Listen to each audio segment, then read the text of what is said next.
Diduga alami gangguan jiwa kakak bunuh adik perempuan.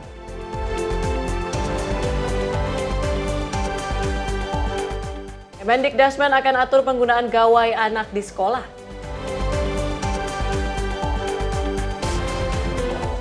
Jembatan Jalan Nasional ambruk akibat diguyur hujan deras.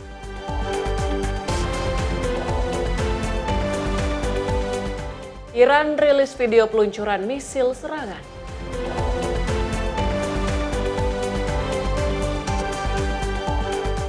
Jelang Lebaran, gerakan pangan murah digelar.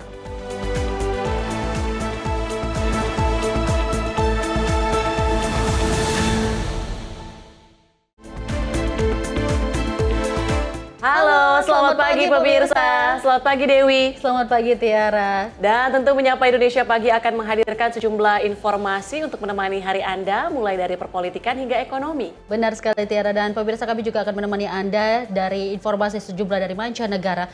Bersama saya Dewa Manik. Dan saya Tiara Dianti, dan inilah Menyapa Indonesia Pagi untuk Anda.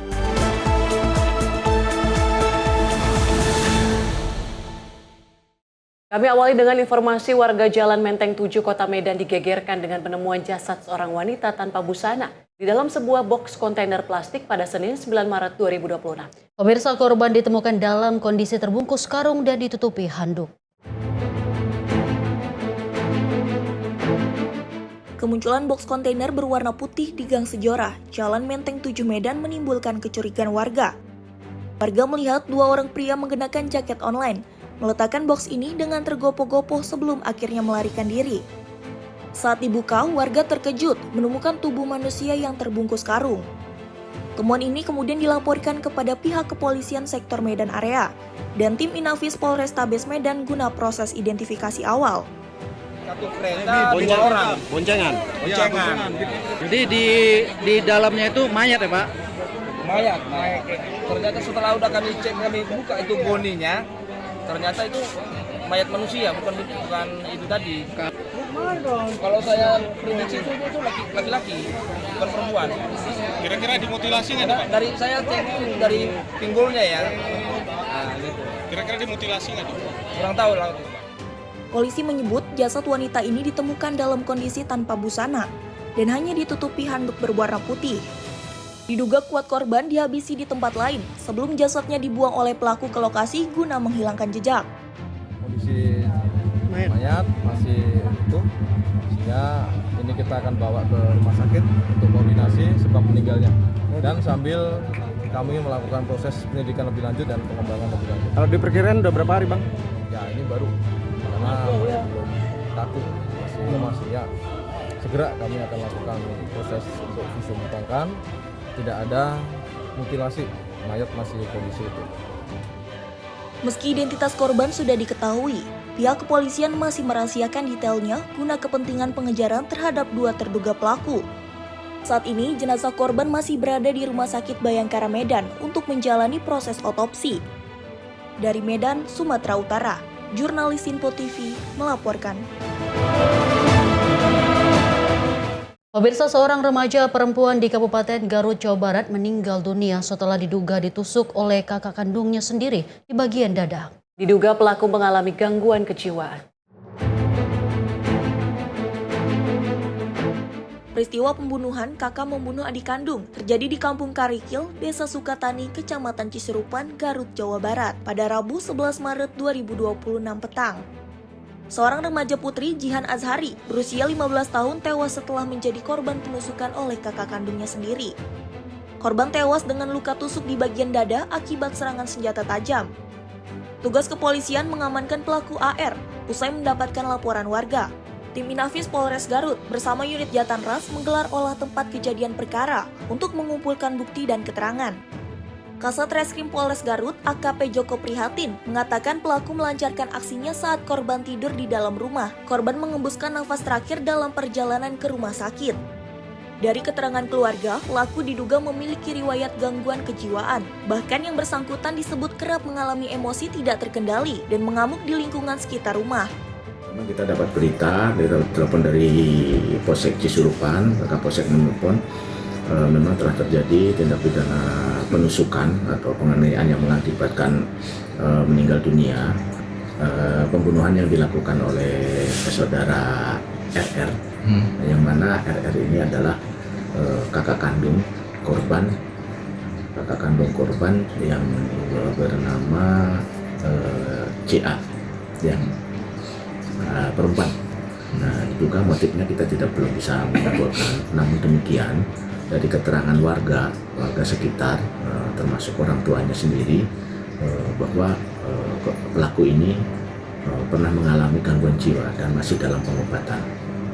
Oh, jadi ada riwayat itu? Ada riwayat gangguan jiwa. Nah, namun demikian kita akan melakukan penyelidikan dengan kejadian tersebut. Kita akan melakukan penyelidikan dan kita nanti akan melakukan observasi ke dokter kejiwaan.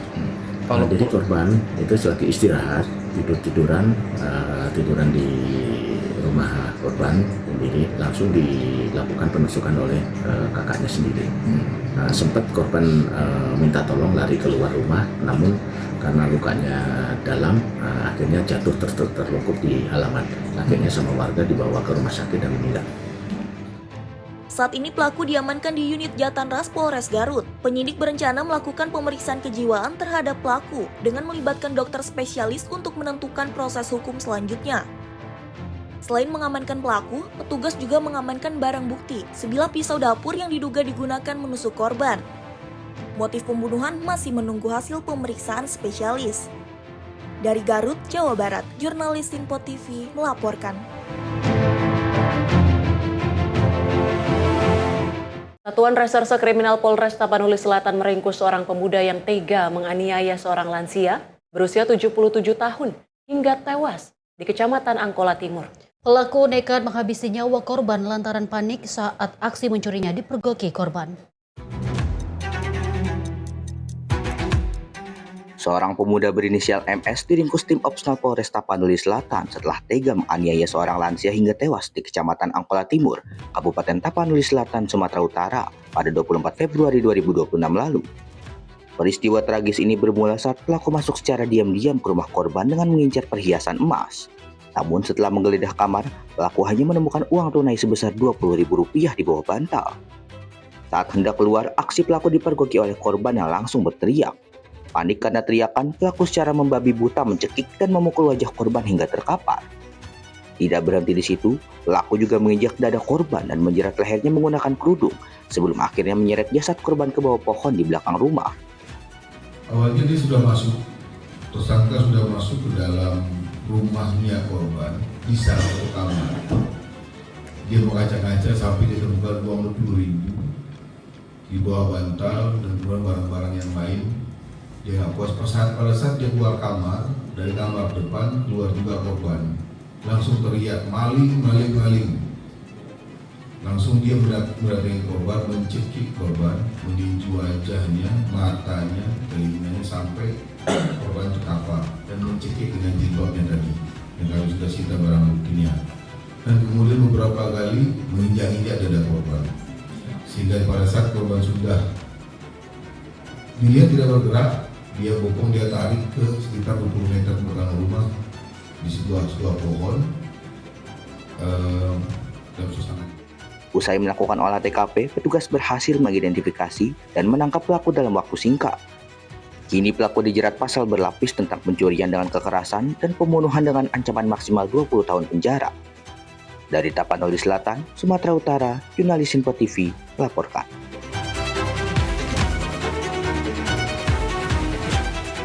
Pemirsa, informasi kita lanjut dari tim TK 308 Sareskrim Polres Tulang Bawang Lampung yang menangkap pelaku begal sadis yang kerap beraksi di Jalan Lintas Timur Tulang Bawang. Saat diringkus, pelaku berusaha melarikan diri ke area perkebunan hingga petugas terpaksa melepaskan tembakan peringatan ke udara.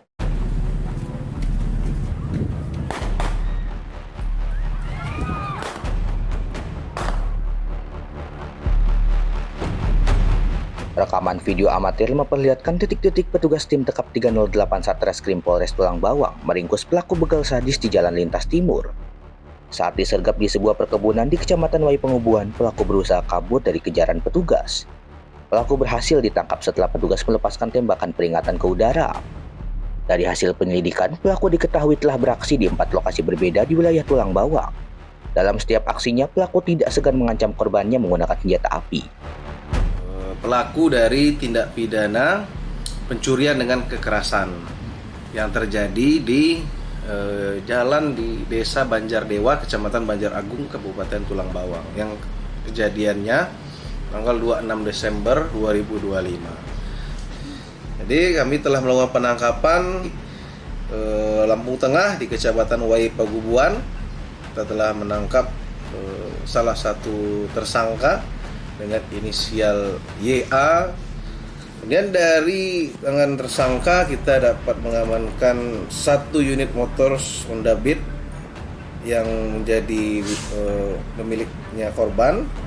Kemudian kita mengamankan juga 1 unit motor Beat yang menjadi sarana pelaku untuk melakukan aksinya. Jadi sebelum ini pun juga kami bersama Polsek Banjar Agung juga sudah menangkap pelaku satunya dengan inisial PE. Nah, saat ini keduanya sudah ditahan di ruang tahanan Polres Tulang Bawang. Dari pengakuan tersangka, ia juga sudah melakukan di 4 TKP lainnya. Di Tulang Bawang itu, di Kecamatan Banjar Agung ada 2 TKP, di Tubaba di Kecamatan Gunung Terang ada 2 TKP.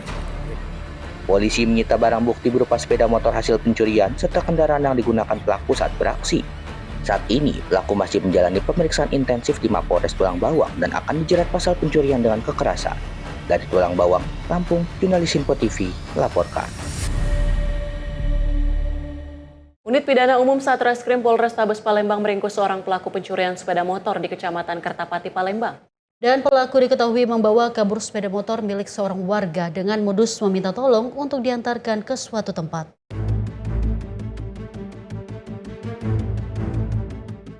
Inilah detik-detik saat unit pidana umum Satreskrim Polrestabes Palembang melakukan penyergapan terhadap Hendra Saputra, warga Kelurahan Ogan Baru, Kecamatan Kertapati, Palembang.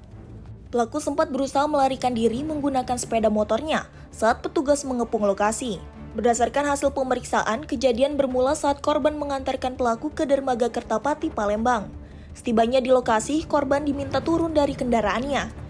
Namun tiba-tiba pelaku langsung membawa kabur sepeda motor dan meninggalkan korban di jalan. Polrestabes Palembang untuk mengamankan seorang diduga pelaku terhadap penggelapan sepeda motor, yang mana dengan modus si korban disuruh untuk saat itu pekerjaannya sebagai penyeberangan ya, menggunakan perahu, kemudian motornya dilarikan. Itu kami sudah mengamankannya dengan inisial AS. Pelaku sendiri enggak? Ya, sendiri. Saat ini pelaku beserta barang bukti telah diamankan di Mapolrestabes Palembang guna proses penyelidikan lebih lanjut. Atas perbuatannya, pelaku dijerat dengan pasal 378 KUHP tentang penipuan dan pencurian dengan ancaman hukuman 5 tahun penjara. Dari Palembang, Sumatera Selatan, jurnalis Info TV melaporkan. Pemirsa, sejumlah orang tak dikenal menyerang sebuah toko kosmetik di kawasan Pasar Rebo, Jakarta Timur menggunakan petasan dan siraman oli bekas. Tugas kepolisian sektor Pasar Rebo langsung bergerak cepat melakukan penggerebekan usai aksi ini viral di media sosial.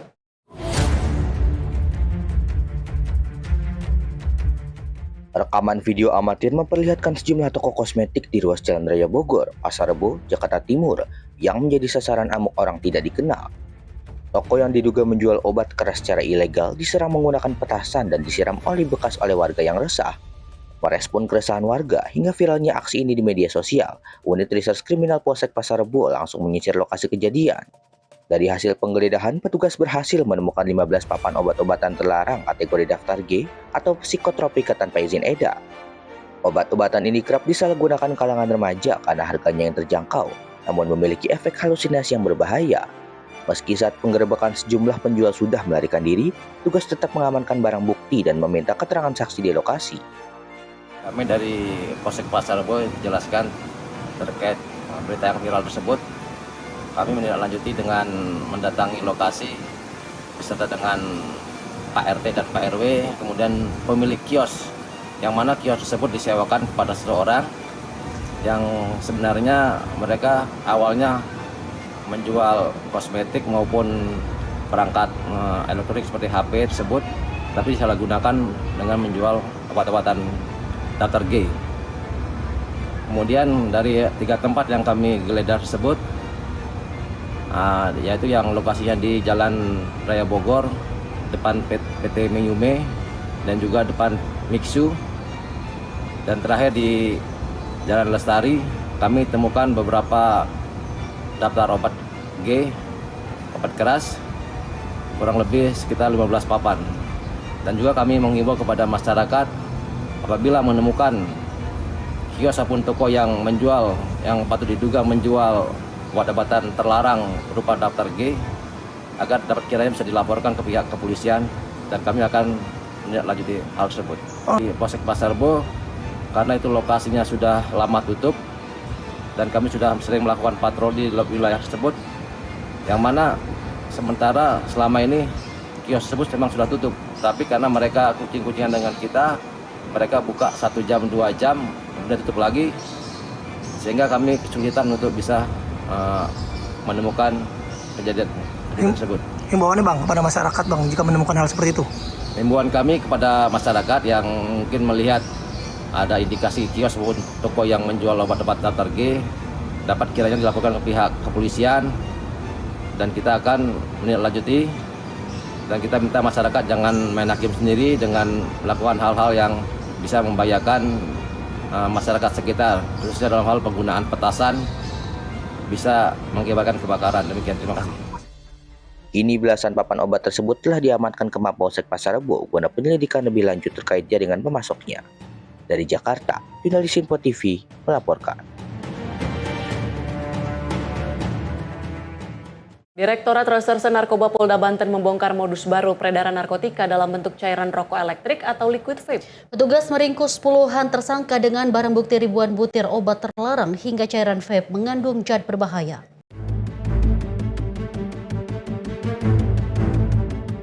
Rekaman video amatir memperlihatkan detik-detik saat anggota Ditres Narkoba Polda Banten meringkus sindikat pengedar sabu di wilayah Banten. Dari tangan para pelaku, petugas menemukan sejumlah paket sabu siap edar yang disembunyikan di dalam tas. Sejak Januari 2026, petugas telah menjaring 35 kasus dengan 54 tersangka. Polisi menemukan modus baru berupa 30 cartridge liquid vape mengandung narkotika jenis etomide. Para pelaku menjual satu paket liquid tersebut dengan harga antara 4 hingga 5 juta rupiah per unitnya. Saat ini beredar di pasaran narkotika jenis cair ini yang mengandung etomide, dan saat ini dari Permenkes sudah menerapkan bahwa narkotika ini adalah narkotika golongan 2. Jadi banyak digunakan oleh pengguna terutama Gen Z karena mereka senang narkotika ini dalam bentuk cair dan masuk dalam cartridge serta dimasukkan ke dalam alat vape itu. Vape ya. Selain liquid narkoba, polisi juga menyita 4,7 kg sabu serta 7,5 kg ganja. Atas perbuatannya, para tersangka dijerat Undang-Undang Narkotika dengan ancaman maksimal 20 tahun penjara hingga seumur hidup. Dari Serang, Banten, jurnalis Info TV melaporkan. Petugas lapas kelas 2B Sukabumi berhasil mengagalkan upaya penyelundupan narkotika yang diduga jenis sabu pada layanan kunjungan tatap muka pada Rabu 11 Maret 2026. Kegagalan ini menunjukkan kewaspadaan petugas dalam melakukan pengawasan serta komitmen kuat Lapas Sukabumi dalam mencegah masuknya narkoba. Petugas Lembaga Pemasyarakatan kelas 2B Sukabumi berhasil mengagalkan upaya penyelundupan narkotika yang diduga jenis sabu pada layanan kunjungan tatap muka pada Rabu 11 Maret 2026.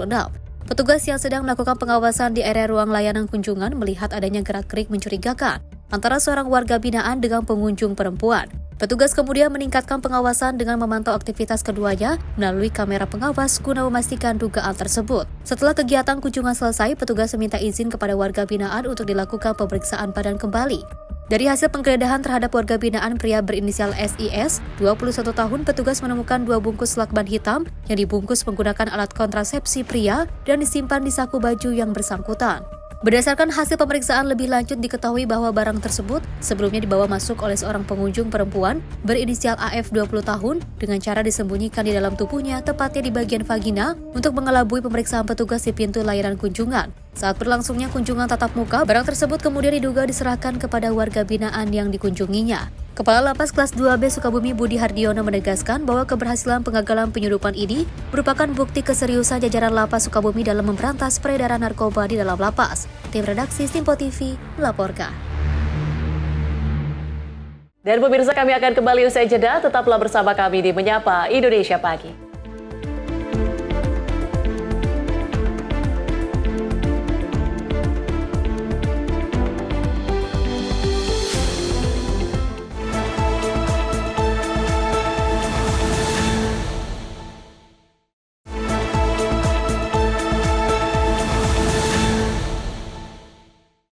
Selamat pagi pemirsa, Anda kembali menyaksikan Menyapa Indonesia Pagi. Pemirsa, Dewan Perwakilan Rakyat menggelar sidang paripurna ke-16 masa persidangan 4 tahun sidang 2025-2026 di Kompleks Parlemen Senayan, Jakarta. Dalam rapat ini beragendakan penetapan calon anggota Dewan Komisioner Otoritas Jasa Keuangan dan penetapan RUU Hak Cipta Kerja serta RUU PPRT menjadi usul inisiatif DPR. Dewan Perwakilan Rakyat menggelar sidang paripurna ke-16 masa persidangan 4 tahun sidang 2025-2026 di Kompleks Parlemen Senayan, Jakarta. Rapat didampingi langsung oleh Ketua DPR Puan Maharani dengan didampingi Wakil Ketua DPR lainnya, Dasko, Saad Mustafa, dan Sari Yuliati. Adapun sidang paripurna beragendakan penetapan anggota Dewan Komisioner OJK, penetapan RUU Pengelolaan Keuangan Haji yang menjadi usul inisiatif Komisi 8 DPR. Selain itu, penetapan rancangan Undang-Undang Perlindungan Pekerja Rumah Tangga dan RUU Hak Cipta Kerja menjadi usul inisiatif DPR hingga penetapan keanggotaan Pansus RUU Daerah Kepulauan. Sidang Dewan yang kami hormati, sesuai dengan hasil keputusan rapat konsultasi pengganti rapat bamus DPR RI antara pimpinan DPR dan pimpinan fraksi-fraksi tanggal 11 Maret 2026, acara rapat paripurna hari ini adalah 1. Laporan Komisi 11 DPR RI atas hasil pembahasan uji kelayakan fit and proper test calon anggota Dewan Komisioner Otoritas Jasa Keuangan OJK dilanjutkan dengan pengambilan keputusan. 2. Laporan BURT DPR RI terhadap pembahasan rencana kerja dan anggaran RKA DPR RI tahun 2027 dilanjutkan dengan pengambilan keputusan. 3. Pendapat fraksi-fraksi terhadap RUU tentang perubahan atas Undang-Undang Nomor 34 Tahun 2014 tentang pengelolaan keuangan haji usul inisiatif Komisi 8 DPR RI dilanjutkan dengan pengambilan keputusan menjadi RUU usul DPR RI. 4. Pendapat fraksi-fraksi terhadap RUU tentang perubahan atas Undang-Undang Nomor 28 Tahun 2014 tentang hak cipta usul inisiatif anggota DPR RI dilanjutkan dengan pengambilan keputusan menjadi RUU usul DPR RI. 5. Pendapat fraksi-fraksi terhadap RUU tentang perlindungan pekerja rumah tangga usul inisiatif Badan Legislasi DPR RI dilanjutkan dengan pengambilan keputusan menjadi RUU usul DPR RI. 6. Penetapan keanggotaan Pansus RUU tentang daerah kepulauan dilanjutkan dengan pengambilan keputusan. Sekarang kami akan menanyakan kepada sidang Dewan yang terhormat, apakah acara tersebut dapat disetujui? Setuju. Dari Jakarta, Fahrizal Ahmad Amin, Simpo TV, melaporkan.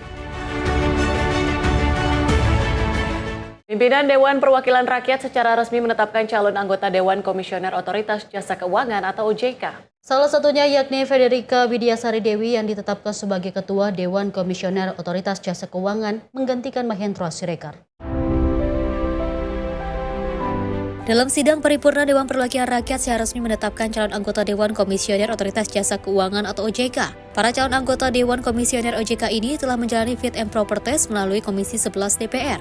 Adapun Federica Widiasari Dewi ditetapkan sebagai Ketua Dewan Komisioner OJK, sedangkan Hermawan Bekti Sasongko sebagai Wakil Ketua DK OJK. Selain itu, Fazwi ditetapkan sebagai Kepala Eksekutif Pengawas Pasar Modal, Keuangan Derivatif, dan Bursa Karbon, serta 2 pejabat lainnya yakni Diki Kartikoyono dan juga Adi Budiarso. Terima kasih kami ucapkan kepada Ketua Komisi 11 DPR RI yang telah menyampaikan laporannya. Sidang Dewan yang kami hormati, Sekarang perkenankan kami menanyakan kepada sidang Dewan yang terhormat, apakah laporan Komisi 11 DPR RI atas hasil pembahasan uji kelayakan fit and proper test calon anggota Dewan Komisioner Otoritas Jasa Keuangan tersebut dapat disetujui? Setuju. Terima kasih. Di Jakarta, Fahrizal Abaramin, Simpo TV melaporkan. Pemirsa, rancangan Undang-Undang Perlindungan Pekerja Rumah Tangga dan rancangan Undang-Undang Hak Cipta secara resmi disahkan menjadi usul inisiatif DPR. Penetapan tersebut dilakukan dalam sidang paripurna yang dipimpin langsung oleh Ketua DPR Puan Maharani di Kompleks Parlemen Senayan, Jakarta. Pimpinan Dewan Perwakilan Rakyat secara resmi menetapkan rancangan Undang-Undang Perlindungan Pekerja Rumah Tangga atau PPRT dan rancangan Undang-Undang Hak Cipta menjadi usul inisiatif DPR. Penetapan tersebut diambil dalam sidang paripurna DPR ke-16 masa persidangan 4 di Kompleks Parlemen Senayan, Jakarta pada Kamis pagi. Paripurna dipimpin langsung oleh Ketua DPR Puan Maharani dengan didampingi 3 wakil Ketua DPR lainnya, Saan Mustopa, Dasko, dan Sari Yuliati. Pimpinan DPR mempersilakan kepada masing-masing fraksi untuk menyerahkan pandangan secara tertulis sebelum kedua RUU ditetapkan menjadi usul inisiatif parlemen. Ke-8 fraksi telah menyampaikan pendapat fraksinya masing-masing. Kini tiba saatnya kami menanyakan kepada sidang Dewan yang terhormat, apakah RUU usul inisiatif anggota DPR RI tentang perubahan atas Undang-Undang Nomor 28 Tahun 2014 tentang Hak Cipta dapat disetujui menjadi RUU usul DPR RI? Setuju. Terima kasih.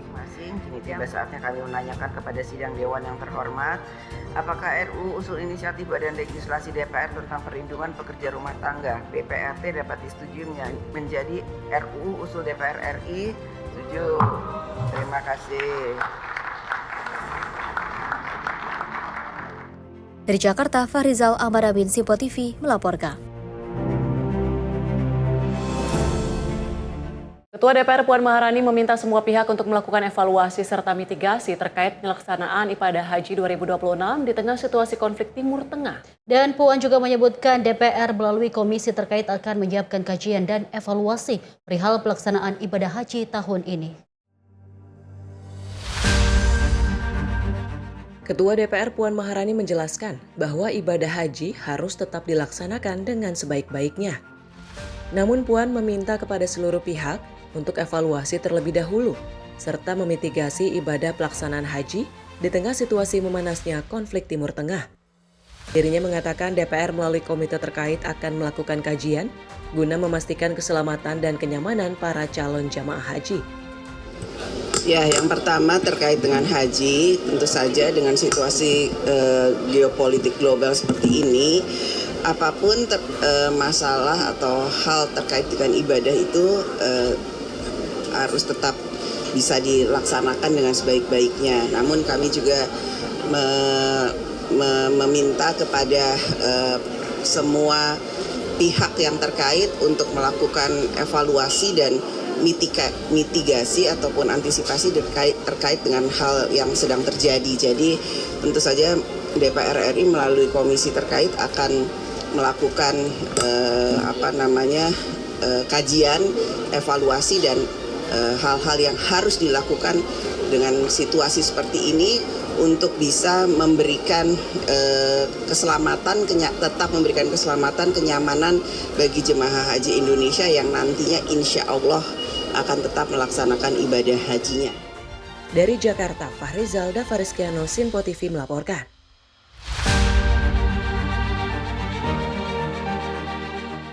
Kita lanjut informasi dari Menhan RI Syafri Samsudin yang melaksanakan rapat bersama Menteri Kehutanan RI Raja Juli Antoni di kantor Kementerian Kehutanan Jakarta pada Rabu 11 Maret 2026. Pertemuan tersebut membahas berbagai hal terkait pelaksanaan tugas Satuan Tugas Penertiban Kawasan Hutan.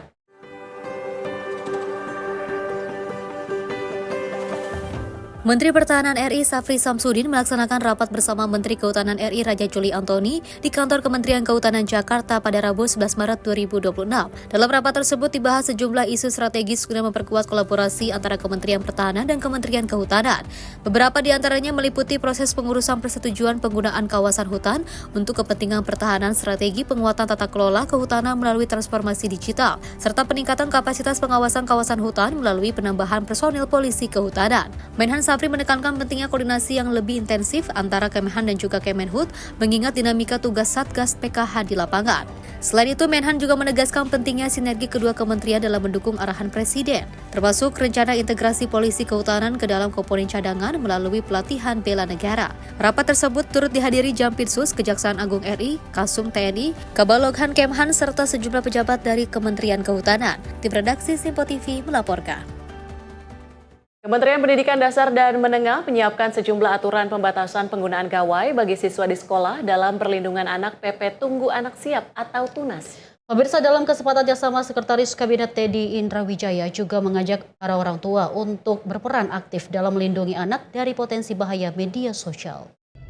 Usai menggelar rapat koordinasi tindak lanjut peraturan pemerintah nomor 17 tahun 2025 tentang tata kelola penyelenggaraan sistem elektronik dalam perlindungan anak atau PP TUNAS Rabu sore, Menteri Pendidikan Dasar dan Menengah Abdul Muti mengatakan bahwa kementeriannya telah menerbitkan peraturan Mendikdasmen nomor 6 tahun 2026 yang mengatur penerapan budaya sekolah yang aman dan nyaman bagi anak. Upaya tersebut dilakukan dalam rangka membangun budaya sekolah yang menumbuhkan suasana saling menghormati, mendukung keberhasilan belajar, serta menjadikan sekolah sebagai rumah kedua bagi anak. Aturan tersebut menjadi bagian dari dukungan terhadap kebijakan pemerintah yang membatasi penggunaan media sosial dan gawai bagi anak di bawah usia 16 tahun.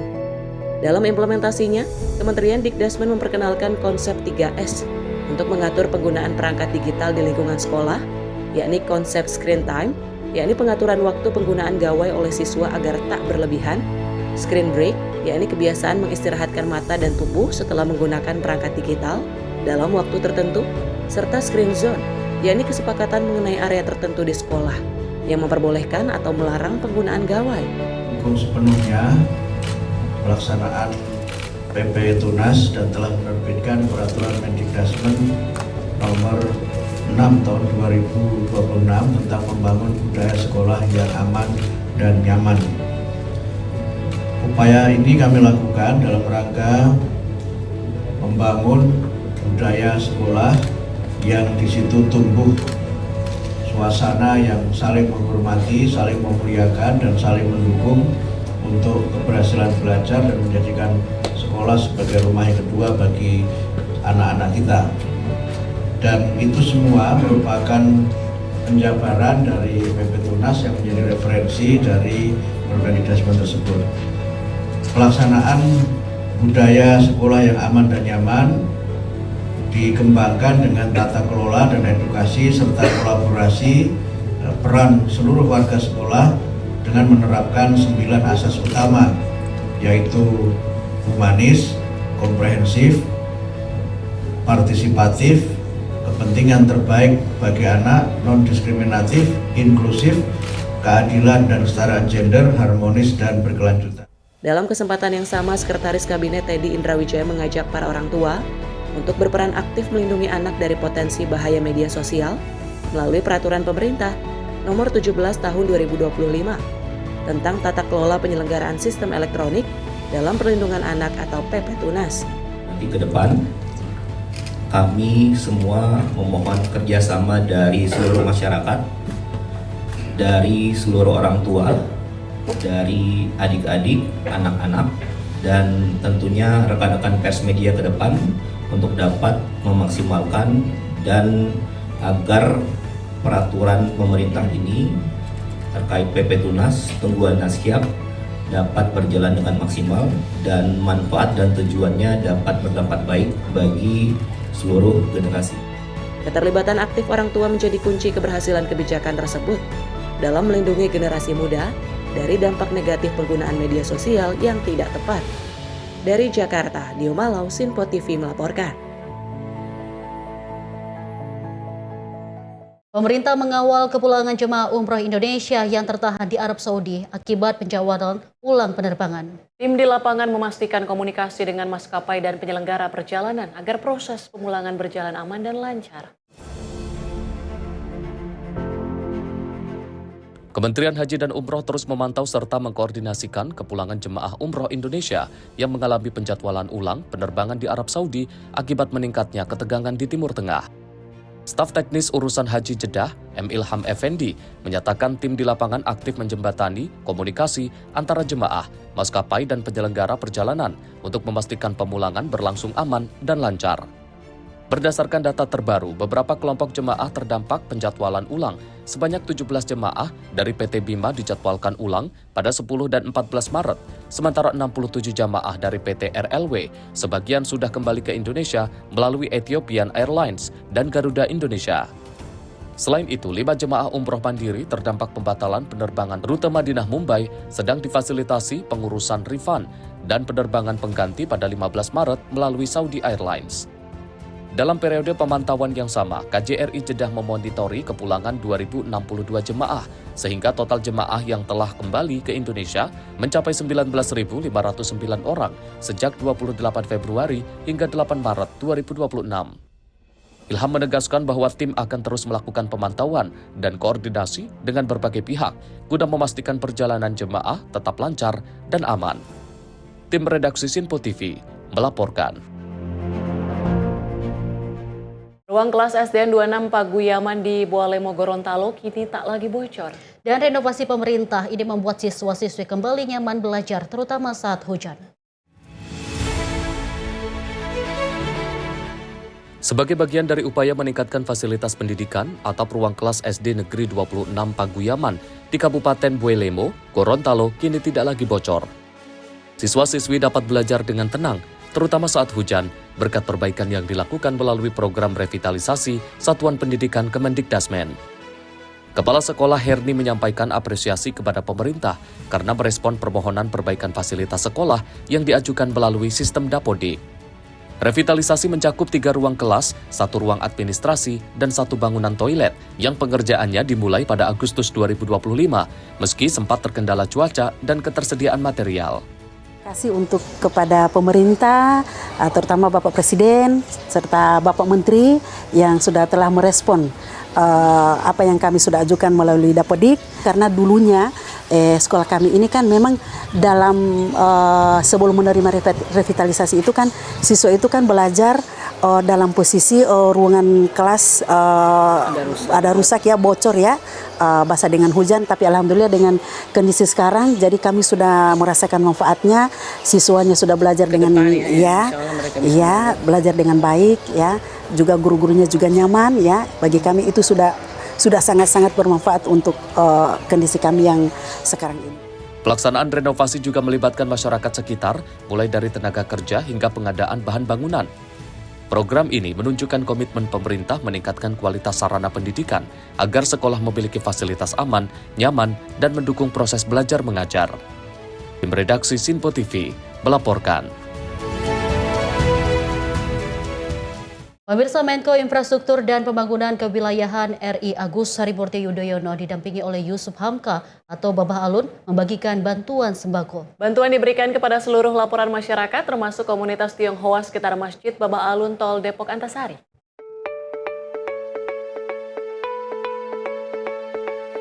Menko Infrastruktur dan Pembangunan Kewilayahan RI Agus Harimurti Yudhoyono didampingi Muhammad Yusuf Hamka alias Babah Alun menyerahkan bantuan sosial berupa sembako pada momen bulan suci Ramadan 1447 Hijriah. Sembako dibagikan kepada rekan-rekan ojek online, siswa sekolah, komunitas Tionghoa dan masyarakat sekitar di Masjid Babah Alun Desa Rik, Cilandak, Jakarta Selatan, Rabu siang. Agus Harimurti Yudhoyono menyampaikan bahwa kegiatan ini merupakan solidaritas kemanusiaan dengan semangat berbagi antar sesama dalam momen bulan suci Ramadan yang penuh dengan keberkahan. Dan masyarakat yang ada di sekitar sini, termasuk tadi menghadirkan komunitas Ojo, termasuk juga masyarakat keturunan Tionghoa, komunitas Tionghoa yang hadir dari Cianjur, dari Sukabumi, termasuk dari Jakarta sendiri. Semangatnya adalah tentu terus kita berbagi dan membangun solidaritas kemanusiaan di bulan suci Ramadan yang penuh dengan keberkahan ini. Tentu ini adalah panggilan kita semua. Hal ini juga merupakan upaya dalam membantu mengurangi beban bagi masyarakat yang membutuhkan. Dari Jakarta, jurnalis Sinpo TV melaporkan. Pemirsa, jembatan Jalan Nasional ambruk akibat diguyur hujan deras. Informasi selengkapnya usai jeda berikut ini. Tetaplah bersama kami.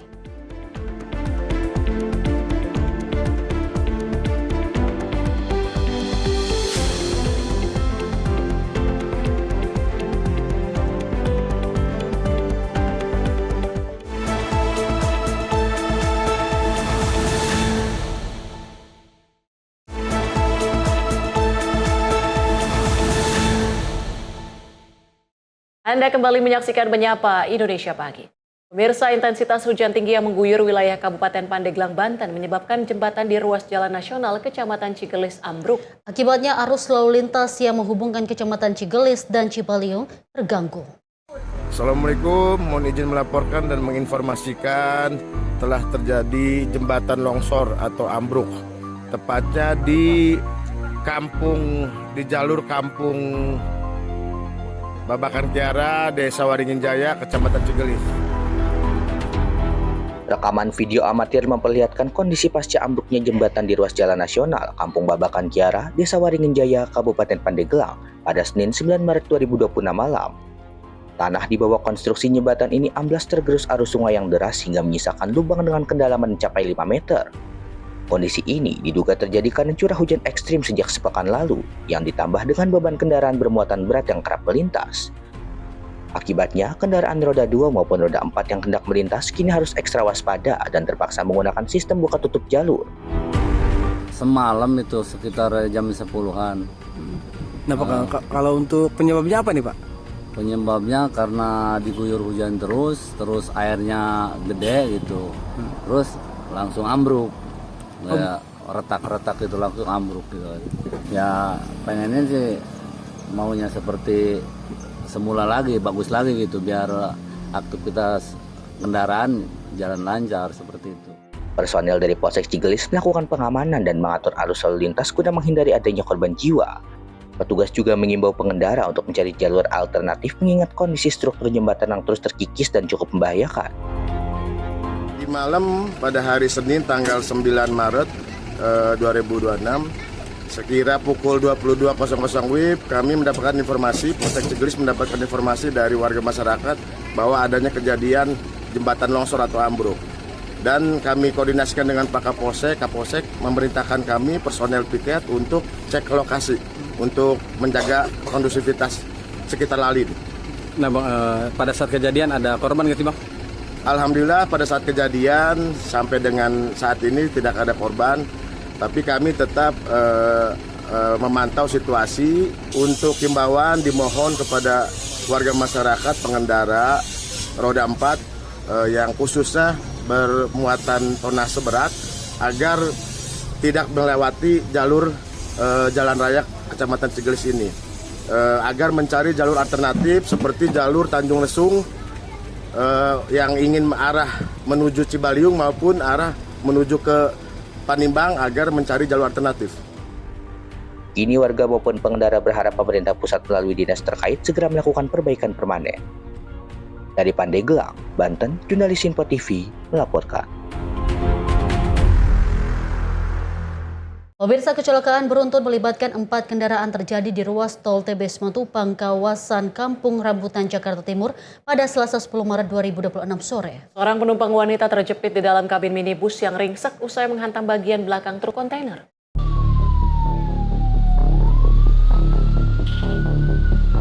Kecelakaan beruntun yang melibatkan 3 unit minibus dan 1 kendaraan truk kontainer membuat arus lalu lintas ruas tol TB Simatupang dari arah Kampung Rambutan menuju Ragunan, Jakarta Selatan lumpuh total pada Selasa 10 Maret 2026 sore. Minibus angkutan daring mengalami rusak parah pada bagian depan. Seorang penumpang wanita terjepit di dalam rangka mobil yang ringsek akibat benturan. Petugas tol bersama tim pemadam kebakaran segera mengevakuasi korban menuju rumah sakit terdekat guna mendapatkan perawatan intensif.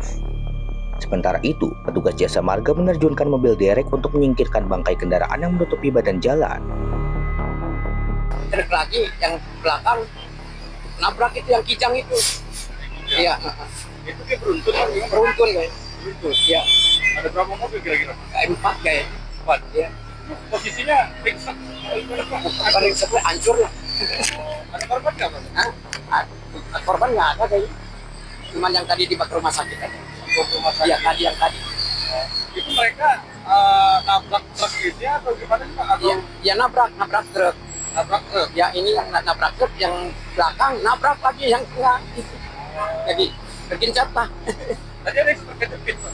Kejepit, tapi bisa selamat? Selamat alhamdulillah. Ini dari arah mana ke mana Pak? Ini arah ke Ciputat kayaknya ya. Dari? Pasar itu dari mana Pasar Pokok Ciputat tol. Meski penyebab pasti kecelakaan masih dalam penyelidikan unit laka lantas, insiden ini sempat menyebabkan kemacetan panjang hingga 5 km di kedua arah. Dari Jakarta, jurnalis Info TV melaporkan. Aksi ugal-ugalan minibus di Kota Medan, Sumatera Utara terekam kamera CCTV di Jalan Gatot Subroto. Mobil ini menabrak pejalan kaki, pengendara motor hingga menghantam ruko milik warga. Kedua korban mengalami luka serius dan dilarikan ke rumah sakit terdekat.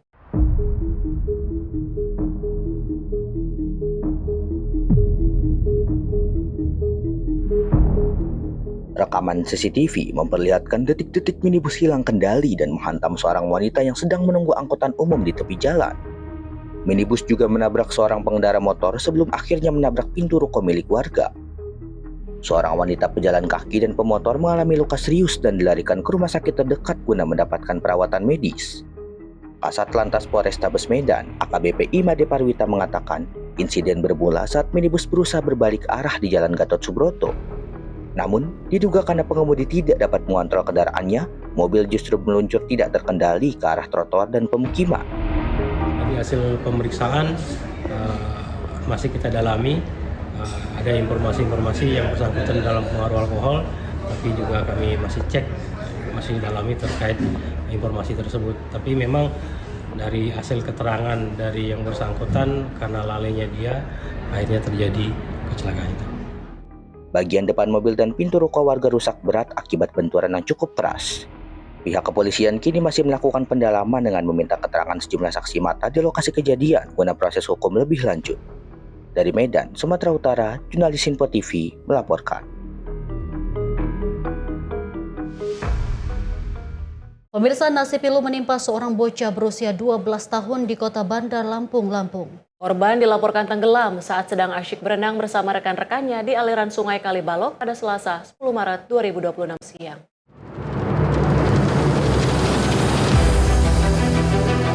Seorang bocah berusia 12 tahun dilaporkan hilang terbawa arus di Sungai Kalibalok, Bandar Lampung. Kejadian bermula saat sedang berenang bersama 3 orang temannya. Korban diduga kelelahan hingga akhirnya tenggelam. Tim Rescue Basarnas Lampung yang menerima laporan menerjunkan personel untuk melakukan penyisiran di sekitar titik terakhir korban terlihat. Kondisi arus dan kedalaman sungai menjadi tantangan bagi petugas dalam proses pencarian. Setelah 3 jam, korban berhasil ditemukan tim SAR dalam kondisi sudah tidak bernyawa sekitar 250 meter dari lokasi awal dilaporkan tenggelam. Terhadap 1 orang kondisi membahayakan manusia. 1 orang tenggelam di Sungai Kalitang atas nama Davi, usia 12 tahun. Dapat kami laporkan bahwasanya pada pukul 16:45 Basarnas beserta tim SAR gabungan yang terdiri dari Damkar Kota Bandar Lampung, BPBD Kota Bandar Lampung, Satpol PP Kota Bandar Lampung, kemudian Forum Rescue Relawan Lampung beserta aparat kelurahan dan masyarakat sekitar berhasil menemukan korban dalam kondisi meninggal dunia. Usai dievakuasi, jenazah korban kemudian dibawa ke puskesmas setempat sebelum akhirnya diserahkan kepada pihak keluarga untuk disemayamkan. Dari Lampung, jurnalis Info TV melaporkan. Kita ke informasi lain, pemirsa. Wakil Ketua Komisi 10 DPR Lalu Hadrian Irfani mengungkapkan pihaknya mendukung penuh kebijakan Kementerian Komunikasi dan Digital terkait pembatasan akses sosial media bagi anak-anak. Dirinya juga menilai kebijakan tersebut menjadi langkah konkret pemerintah dalam melindungi dan juga sekaligus menciptakan ruang digital yang lebih aman bagi anak-anak.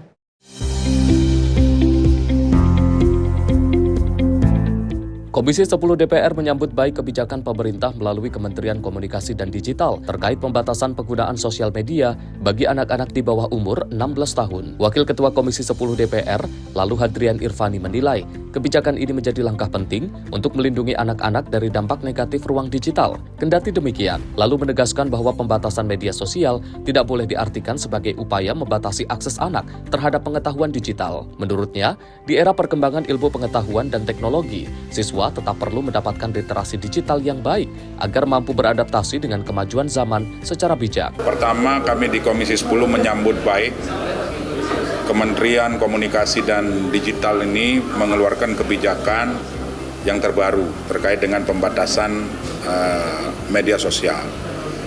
Kenapa? Karena hari ini kita tahu bahwa banyak kejadian-kejadian, peristiwa-peristiwa yang terjadi khususnya di lingkungan sekolah yang notabene anak-anak kita ini berusia 16 tahun ke bawah itu melakukan kekerasan, baik kekerasan fisik, kekerasan verbal maupun kekerasan seksual. Ternyata setelah didalami mereka terpapar oleh literasi digital yang tidak baik. Nah itu. Oleh sebab itu kami di Komisi 10 sangat mendukung kebijakan yang dikeluarkan oleh pemerintah melalui Komdiki. Nah, oleh sebab itu juga kami berharap kepada Kementerian Pendidikan Dasar dan Menengah menyambut baik ini. Tetapi dengan catatan bahwa kita juga bukan berarti menguburkan literasi digital yang ada. Di era perkembangan ilmu pengetahuan dan teknologi ini, siswa-siswi kita, anak-anak kita di usia sekolah juga sangat penting untuk terus beradaptasi dengan perkembangan ilmu pengetahuan dan teknologi. Dari Jakarta, Fahrizal Davarizkiano, Sinpo TV, melaporkan.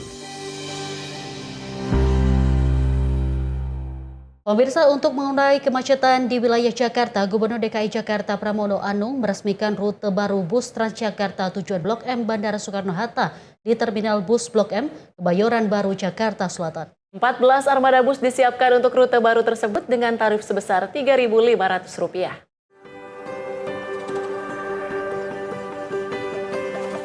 Didampingi Wali Kota Jakarta Selatan dan Wali Kota Tangerang, Gubernur DKI Jakarta Pramono Anung mendatangi Terminal Bus Blok M, Kebayoran Baru, Jakarta Selatan. Kedatangan Pramono untuk meresmikan rute baru bus Transjakarta tujuan Blok M Bandara Soekarno-Hatta, Pramono pun langsung menaiki bus untuk mengecek kesiapan pengemudi serta memeriksa kondisi fasilitas di dalam bus. Selanjutnya, Pramono melepas keberangkatan bus Transjakarta rute Blok M Bandara Soekarno-Hatta untuk mulai beroperasi. Dalam rangka menyambut Hari Raya Idul Fitri, Pemprov DKI Jakarta menetapkan tarif bus Transjakarta rute baru ini sebesar Rp3.500 hingga 3 bulan ke depan. Selanjutnya tarif akan naik menjadi Rp10.000 atau Rp15.000.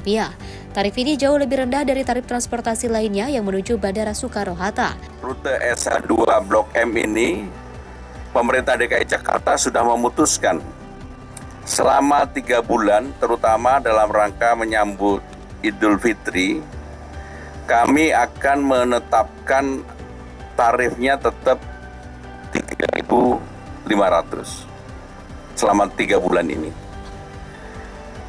Setelah itu kami akan melakukan evaluasi karena memang bebannya terlalu berat. Gubernur DKI Jakarta berharap dengan adanya rute baru ini dapat mengurangi kemacetan di wilayah Jakarta. Pasalnya masyarakat yang hendak menuju Bandara Soekarno-Hatta mayoritas menggunakan mobil pribadi. Dari Jakarta, jurnalis Sinpo TV melaporkan.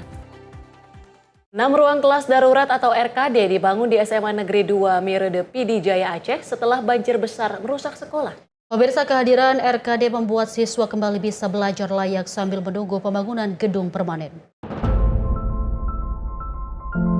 Setelah banjir besar melanda Kabupaten PD Jaya Aceh, 3 bulan lalu kegiatan belajar siswa SMA Negeri 2 Meredu mulai pulih.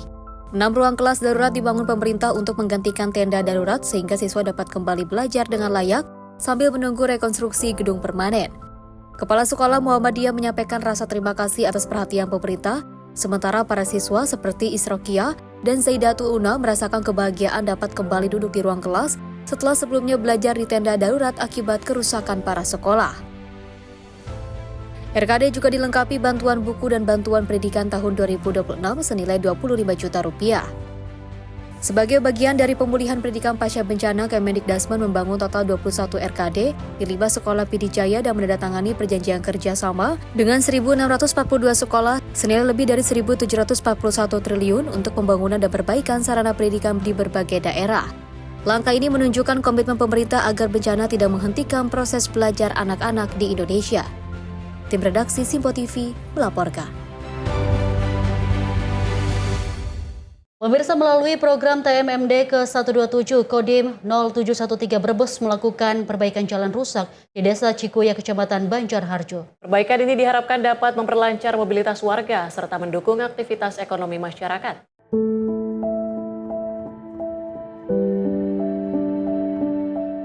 Kondisi jalan di Desa Cikuya, Kecamatan Banjarharjo, Kabupaten Brebes selama ini menjadi kendala bagi aktivitas masyarakat. Saat musim hujan, badan jalan berubah menjadi becek sehingga menyulitkan warga untuk melintas. Jalan tersebut merupakan salah satu akses penting bagi warga untuk menjalankan berbagai aktivitas mulai dari kegiatan ekonomi hingga kegiatan sosial. Kalau ada hujan, jalan becek. Pernah kepleset, saya kalau gandong itu kan jagung apa panenan sangat susah sekali. Kalau musim hujan begini, saya kalau pulang itu susah, sering jatuh sama istri saya. Kadang-kadang saya juga nginep, 1 minggu sekali baru pulang. Apalagi kalau musim panen begini kan susah jalannya. Yang saya sedih itu kalau masalah biaya transportasinya, Pak. Itu terlalu mahal. Mudah-mudahan masyarakat Desa Cikuya menjadikan namanya kesejahteraan yang tulus. Karena biaya angkut kami 1 karung aja bisa 60.000 kalau panen jagung, karena jauh lokasinya. Makanya kalau ada bantuan ini kan bisa pakai mobil. Mungkin yang dulu 60.000 bisa 5.000 per kantong karena buatnya banyak. Ya mudah-mudahan adanya bantuan dari Bapak Tentara ini kita menjadikan suatu kebaikan lah untuk masyarakat Desa Cikuya, alhamdulillah. Kondisi ini menjadi perhatian dalam pelaksanaan program TNI Manunggal Membangun Desa atau TMMD ke-127 Kodim 0713 Brebes. Melalui program tersebut dilakukan pembangunan dan juga perbaikan infrastruktur jalan secara bertahap. Diharapkan dengan perbaikan jalan ini, akses mobilitas warga dapat menjadi lebih lancar, serta mendukung peningkatan aktivitas ekonomi dan kesejahteraan masyarakat. Bagi warga Desa Cikuya, perbaikan jalan ini bukan sekadar pembangunan infrastruktur, namun menjadi harapan baru agar aktivitas sehari-hari seperti berdagang, bersekolah, dan berinteraksi sosial dapat berjalan lebih mudah dan aman. Cia Nabila, Simpo TV, melaporkan. Program Tentara Manunggal Membangun Desa atau TMMD ke-127 Kodim 0713 Brebes terus menghadirkan manfaat nyata bagi masyarakat. Salah satu sasaran yang dilaksanakan yakni pembangunan rumah tidak layak huni atau RTLH bagi warga Desa Cikuya, Kecamatan Banjarharjo. Pembangunan rumah tidak layak huni atau RTLH menjadi salah satu sasaran fisik dalam program TMMD ke-127 Kodim 0713 Brebes. Pekerjaan dilaksanakan oleh personil Satgas TMMD bersama masyarakat setempat melalui semangat gotong royong. Melalui kegiatan ini, rumah warga yang sebelumnya dalam kondisi tidak layak huni direhabilitasi agar menjadi lebih layak dan aman untuk ditempati. Program rehabilitasi RTLH ini diperuntukkan bagi warga yang benar-benar membutuhkan sebagai salah satu prioritas pembangunan dalam TMMD. Enak warga sini, selalu kompak untuk kerja. Setiap malam juga kita dikasih makan sama mereka. Pagi kita berangkat lagi kerja sama masyarakat sini, kompak semua. Kendala di sini kalau pas hujan banjir di sini kan, sungainya dekat. Di rumahnya tenggelam semua. Kalau tidak hujan baru kita kerja lagi. Ya saya senang sekali karena membantu masyarakat sini, terutama Bu Newi. Rumahnya yang dekat sungai banjir terus, kasihan. Berarti kita membantu buat rumahnya biar dia tinggalnya nyaman dan rumahnya terlalu dirawat. Salah satu penerima manfaat RTLH pun mengaku senang dan juga menyampaikan rasa terima kasih kepada prajurit TNI Angkatan Darat atas pembangunan rumah yang dilaksanakan melalui program TMMD ke-127. Baginya rumah yang lebih layak bukan hanya tempat tinggal, namun juga menjadi harapan baru bagi keluarga. Saya perasaan di sini hidup saya was-was karena dekat kali ya, kebanjiran terus. Saya minta tolong bantuan diganti pentengnya biar bagus, biar saya terus ininya tanahnya begini pada retak, pada rusak. Saya minta dibantu sama PTMI sebagus-bagusnya. Asal ada yang membantu saya. Iya. Makasih. Saya keluarga saya terberumah dibagusin sama TMI. Cia Nabila, Simpo TV melaporkan. Pemirsa, ketersediaan air bersih menjadi salah satu persoalan yang dihadapi warga Desa Cikuya, Kecamatan Banjarharjo, Kabupaten Brebes. Terutama saat musim kemarau, sejumlah sumber warga mengalami kekeringan sehingga masyarakat harus mencari sumber air alternatif.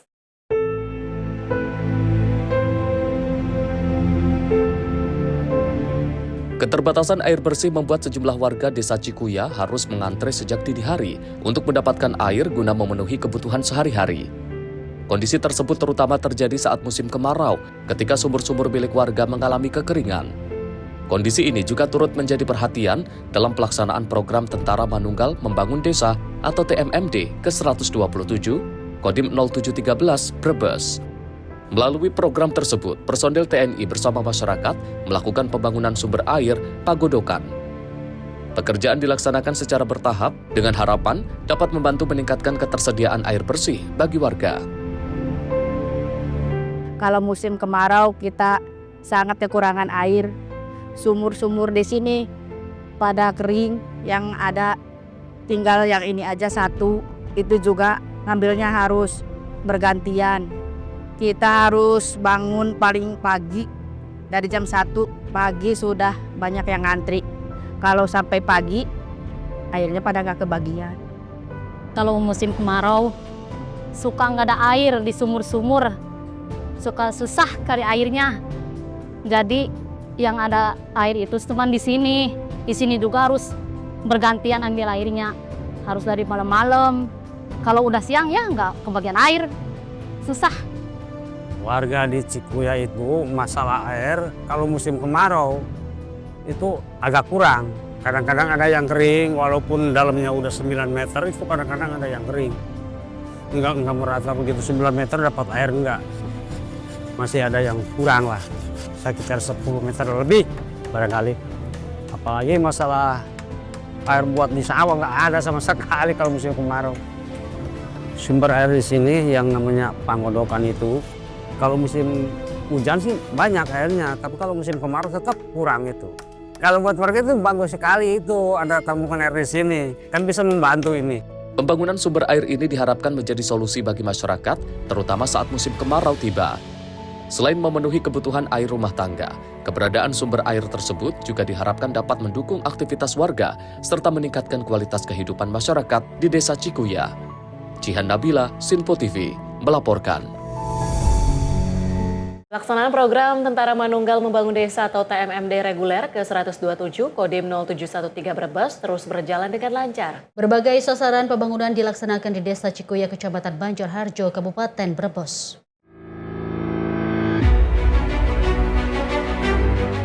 Pelaksanaan program Tentara Manunggal Membangun Desa atau TMMD reguler ke-127, Kodim 0713 Brebes terus berjalan dengan lancar di Desa Cikuya, Kecamatan Banjarharjo, Kabupaten Brebes. Berbagai sarana pembangunan dilaksanakan mulai dari pembangunan infrastruktur jalan hingga sejumlah fasilitas pendukung lainnya yang diharapkan dapat memberikan manfaat bagi masyarakat. Personil Satgas TMMD bersama dengan masyarakat setempat terus bergotong royong menyelesaikan setiap tahapan pekerjaan. Saya merasa bangga dikarenakan saya bisa terjun langsung ke masyarakat. Di sini saya bisa membantu untuk membangun infrastruktur yang dimana kita dapat membantu meramaikan untuk berpartisipasi. Di sini saya juga banyak pendukung. Ada dari perangkat desa yang terkhusus masyarakat setempat untuk membantu meramaikan Satgas TMMD pada tahun ini yang bisa dibilang ini reguler. Dan ini akan sangat luar biasa jika pelaksananya terjalan dengan lancar dan semoga ini bisa bermanfaat untuk warga Cikuya untuk bisa dipakailah untuk selama hidup di daerah sini. Kegiatan ini menjadi salah satu wujud sinergi antara TNI dan masyarakat dalam mendukung percepatan pembangunan di wilayah pedesaan. Diharapkan seluruh sasaran pembangunan dapat selesai tepat waktu serta memberikan manfaatnya bagi masyarakat Desa Cikuya dan sekitarnya. Kesan saya di TMMD ini sangat berkesan dikarenakan kami itu mau hujan pun kami terobos, panas kami terobos, dan itu sangat membantu kita itu buat pacu semangat. Masyarakat juga untuk sama-sama membantu kita dan mereka juga sangat senang bisa bergabung langsung bersama tentara dan itu juga membantu semangat kita untuk membangun jalanan di sini. Melalui semangat gotong royong pembangunan yang dilaksanakan dapat memberikan manfaat berkelanjutan serta meningkatkan kesejahteraan masyarakat Desa Cikuya. Tim redaksi Sinpo TV melaporkan. Dan informasi seputar peristiwa dari mancanegara akan kami hadirkan usai jeda. Tetaplah bersama kami di Menyapa Indonesia Pagi.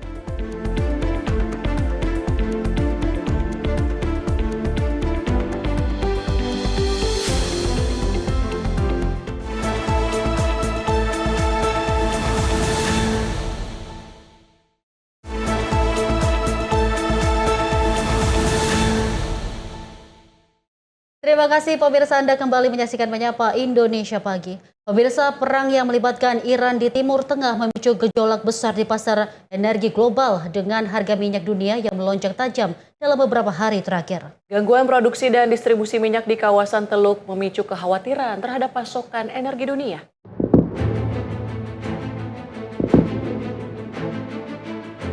Harga minyak Brent patokan internasional sempat melonjak hingga $119 per barel, level tertinggi sejak perang Rusia dan Ukraina pada 2022. Namun harga tersebut kemudian turun kembali di bawah $90 per barel. Setelah Presiden Amerika Serikat Donald Trump menyatakan konflik tersebut mungkin segera berakhir. Meski demikian, harga minyak masih jauh lebih tinggi dibanding sebelum perang dimulai pada 28 Februari lalu. Konflik di kawasan Teluk telah mengganggu produksi dan distribusi energi global, termasuk lalu lintas kapal tanker di Selat Hormuz, jalur strategis yang dilalui sekitar 1/5 pasokan minyak dunia. Ancaman serangan rudal dan drone membuat banyak kapal tanker menunda atau menghentikan perjalanan mereka melintasi selat tersebut. Sementara itu, sejumlah negara produsen minyak di Teluk seperti Irak, Kuwait, dan Uni Emirat Arab juga dilaporkan mengurangi produksi akibat kendala ekspor. Para ahli energi menyebut situasi ini sebagai salah satu guncangan pasokan minyak terbesar dalam sejarah yang dapat memicu kenaikan harga energi dan tekanan inflasi di berbagai negara berbagai belahan dunia. Kondisi tersebut diperkirakan akan memberikan dampak luas terhadap ekonomi global, termasuk kenaikan harga bahan bakar, biaya transportasi, serta tagihan energi masyarakat di seluruh dunia. Tim redaksi Simpo TV melaporkan. Pemirsa, Iran merilis rekaman yang menunjukkan peluncuran misil balistik ke langit malam sebagai bagian dari operasi militer yang disebut True Promise 4. Dan Teheran menyebut serangan tersebut sebagai gelombang ke-40 dalam rangkaian operasi belasan terhadap Israel dan Amerika Serikat.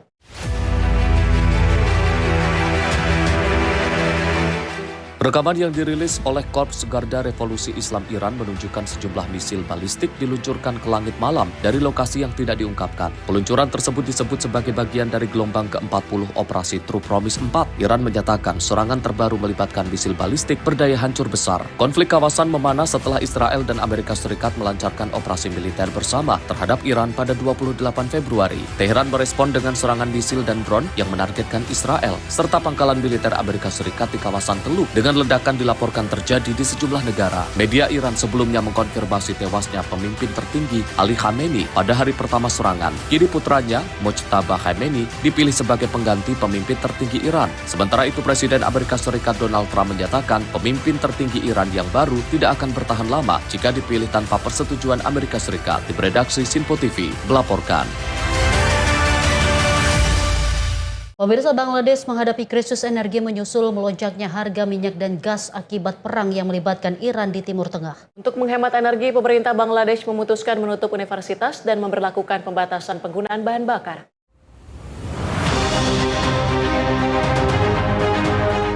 Rekaman video dari ibu kota Dhaka menunjukkan aktivitas lalu lintas yang padat di ibu kota. Sementara para mahasiswa terlihat keluar masuk area kampus, menyusul kebijakan penutupan kelas secara nasional oleh pemerintah. Pemerintah menyatakan langkah tersebut harus diambil untuk mengurangi konsumsi listrik dan meringankan tekanan terhadap sistem energi negara yang sedang mengalami krisis. Sejumlah warga menyebut perang antara Iran dan Amerika Israel telah memberikan dampak langsung memicu krisis energi di Bangladesh, termasuk kelangkaan bahan bakar dan terganggunya transportasi publik. Selain menutup lembaga pendidikan, pemerintah juga meminta kantor pemerintah dan swasta mengurangi penggunaan listrik, termasuk membatasi penerangan dan penggunaan pendingin ruangan. Warga Bangladesh berharap konflik di Timur Tengah segera berakhir, agar krisis energi yang melanda negara tersebut dapat segera teratasi dan kembali berjalan normal seperti biasa. Tim redaksi Simpo TV melaporkan. Aksi protes ini terjadi di Australia saat sejumlah orang berusaha menghentikan bus yang diduga mengangkut tim sepak bola wanita Iran. Insiden ini terjadi di luar hotel tempat tim tersebut menginap.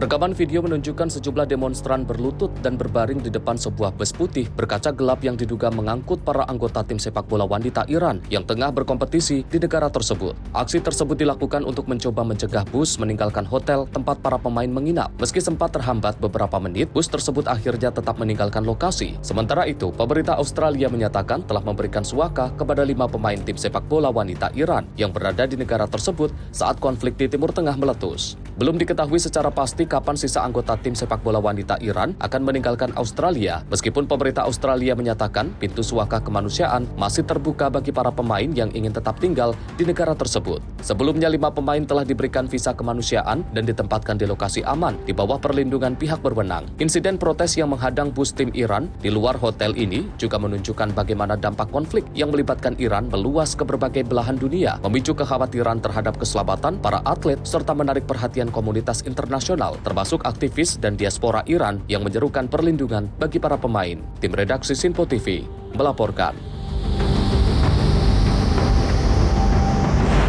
Kita lanjut informasi dari pemerintah yang membentuk tim respon krisis untuk meningkatkan perlindungan WNI di Timur Tengah. Tim ini bertugas mempercepat penanganan situasi darurat yang mengancam keselamatan WNI.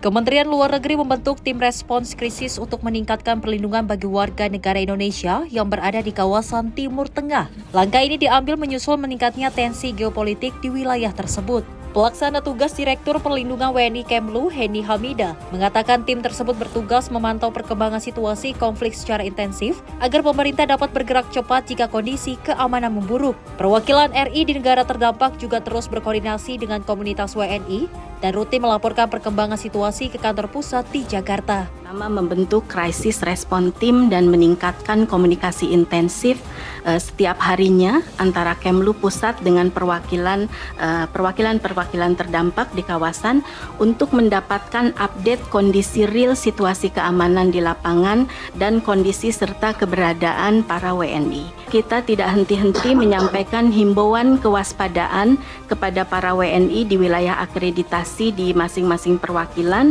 untuk memantau informasi resmi dari otoritas tempat dan perwakilan RI, menjaga komunikasi intensif dengan perwakilan RI terkait atau terdekat. Untuk para WNI stranded ini, mereka sambil menunggu penerbangan yang akan membawa para WNI, mereka mendapatkan akomodasi dan penginapan serta konsumsi dan pengaturan jadwal penerbangan lanjutan yang dikomunikasikan oleh perwakilan RI dan otoritas tempat. Selain itu, pemerintah memperbarui data sebaran WNI serta menyiapkan rencana kontingensi, termasuk opsi evakuasi jika diperlukan. Kemlu juga memantau operasional bandara dan penerbangan di wilayah terdampak untuk mengantisipasi WNI yang mengalami kendala perjalanan akibat pembatasan atau penutupan ruang udara. Tim redaksi Simpo TV melaporkan. Pemirsa, Ketua DPR Puan Maharani angkat bicara perihal beredarnya instruksi siaga 1 yang dikeluarkan oleh Panglima TNI Jenderal Agus Subianto. Puan menyebut pihaknya akan meminta penjelasan apakah status tersebut diperlukan atau tidak agar informasi yang beredar dapat dijelaskan.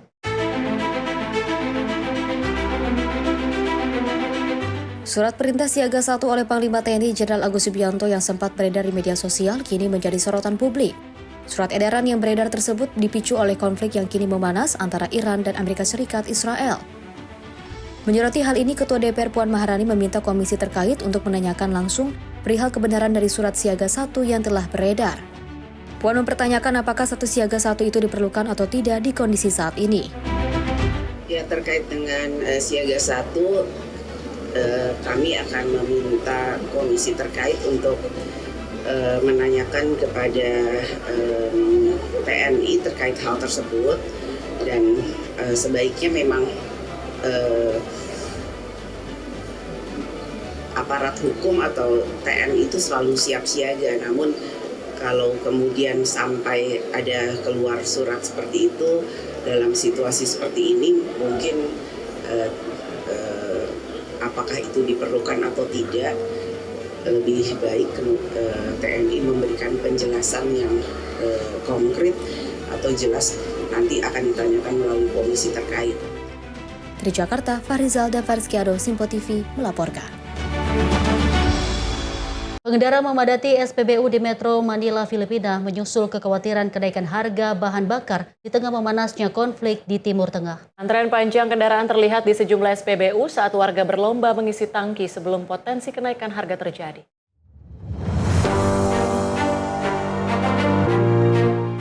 Rekaman dari Quezon City menunjukkan antrean panjang kendaraan di SPBU dengan pengendara bergegas mengisi bahan bakar di tengah kekhawatiran kenaikan harga. Sejumlah warga mengaku dampak kenaikan harga BBM akan langsung terasa bagi masyarakat, terutama di tengah ketidakpastian akibat konflik yang melibatkan Amerika Serikat, Israel, dan Iran. Pemerintah Filipina memperingatkan harga minyak dunia berpotensi naik tajam akibat tegangnya situasi di Timur Tengah yang mengancam jalur pasokan energi global. Salah satu titik krusial adalah Selat Hormuz yang menjadi jalur utama pengiriman minyak dunia. Filipina sendiri mengimpor sebagian besar kebutuhan minyak mentahnya, sehingga sangat rentan terhadap fluktuasi pasar energi global. Presiden Filipina Ferdinand Marcos Jr. telah mengumumkan langkah darurat penghematan energi, salah satunya dengan menerapkan sistem 4 hari kerja bagi sebagian besar kantor pemerintah, mulai 9 Maret untuk mengurangi konsumsi bahan bakar. Pemerintah Filipina memperkirakan harga bensin bisa naik hingga 13 peso per liter, sementara solar berpotensi naik sampai 24,5 peso per liter. Sejumlah langkah tambahan termasuk subsidi bahan bakar dan relaksasi pajak juga sedang dipertimbangkan untuk meredam dampak kenaikan harga terhadap masyarakat. Tim redaksi Sinpo TV melaporkan. Sementara itu, sebuah patung yang menampilkan Presiden Amerika Serikat dan terpidana kasus kejahatan seksual muncul di dekat gedung Capitol di Washington. Pemirsa, patung tersebut menirukan adegan ikonik film Titanic yang muncul di tengah kontroversi terkait dokumen kasus Jeffrey Epstein.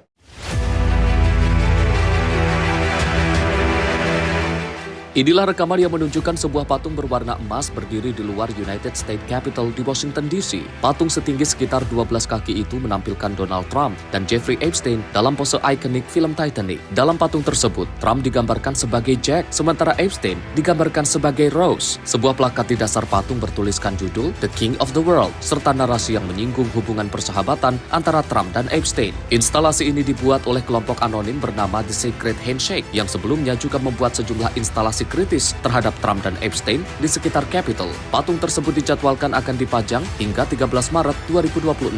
Kemunculan patung ini terjadi di tengah pertanyaan terhadap penanganan dokumen terkait Epstein oleh Departemen Kehakiman Amerika Serikat. Sejumlah file yang berkaitan dengan dugaan terhadap Trump dilaporkan hilang dari basis data publik. Namun Departemen Kehakiman menyatakan file tersebut tidak sengaja terhapus, melainkan terlewat akibat kesalahan kode sistem. Jeffrey Epstein meninggal di dalam penjara pada 2019 saat menunggu proses persidangan atas dakwaan perdagangan seksual. Sebelumnya, ia pernah mengaku bersalah atas kasus prostitusi termasuk melibatkan anak di bawah umur. Sementara itu, Donald Trump telah berulang kali membantah melakukan pelanggaran apapun dan penyebutan namanya dalam dokumen tidak serta-merta menunjukkan adanya tindak pidana. Tim redaksi Sinpo TV melaporkan.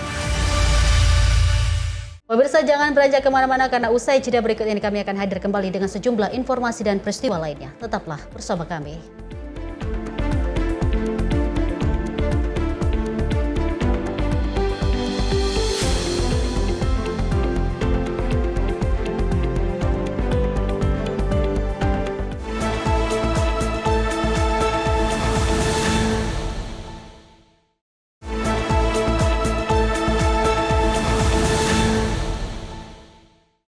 Terima kasih pemirsa, Anda masih bersama kami di Menyapa Indonesia Pagi. Menjelang Hari Raya Idul Fitri 1447 Hijriah, Polres Garut menggelar gerakan pangan murah guna membantu masyarakat mendapatkan kebutuhan pokok dengan harga terjangkau. Pemirsa, kegiatan ini digelar di Balai Pamintan, Jalan Ahmad Yani, Kecamatan Garut, Jawa Barat.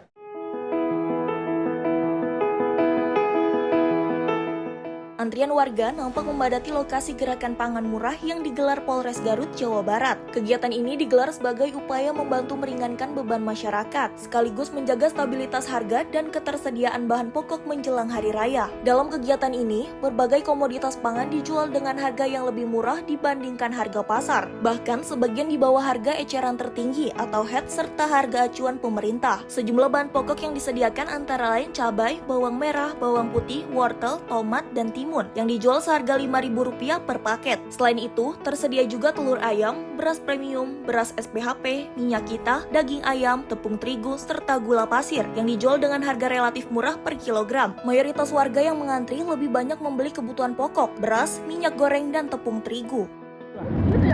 yang dibutuhin. Tapi murah nggak Bu kalau dibandingkan dengan di warung biasa? Murah banget, murah. Berapa Bu minyakmu barusan? 32 liter. Nah, kalau di warung biasa berapa? Kalau di pasar udah ada 40-nya, 40 sampai kurang. 40. Jadi jauh bedanya. Jauh banget. Gak apa-apa. Ibu-ibu mah suka promo. Berhasil. Yang penting dapat. Beli apa aja Bu? Yang penting Beras sama minyak. Oh, beras sama minyak. Ya. Dibatas nggak Bu? Dibatas 2, cuma 2. Dalam pelaksanaannya, Polres Garut bekerja sama dengan sejumlah dinas terkait untuk memastikan ketersediaan bahan pokok berkualitas dengan harga terjangkau bagi masyarakat. Terutama untuk warga di seputaran sini, Garut kota ini. Jadi kita laksanakan kegiatan gerakan pangan murah di Balai Paminton ini di Garut kota. Yang disediakan apa saja Dan?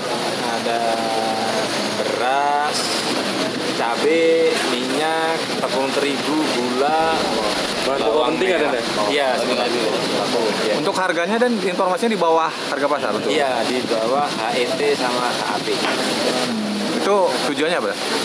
Yang pertama untuk stabilitas harga, biar harganya tidak naik. Kemudian kami berharap harga ini kalau tidak naik, inflasinya juga bisa menurun. Kami bekerja sama dengan Dinas Ketahanan Pangan. Melalui kegiatan ini, diharapkan masyarakat dapat lebih mudah memenuhi kebutuhan pokok menjelang Hari Raya, sekaligus memperkuat sinergi antara Polri, pemerintah daerah, dan masyarakat dalam menjaga stabilitas pangan di Kabupaten Garut. Dari Garut, Jawa Barat, jurnalis Info TV melaporkan.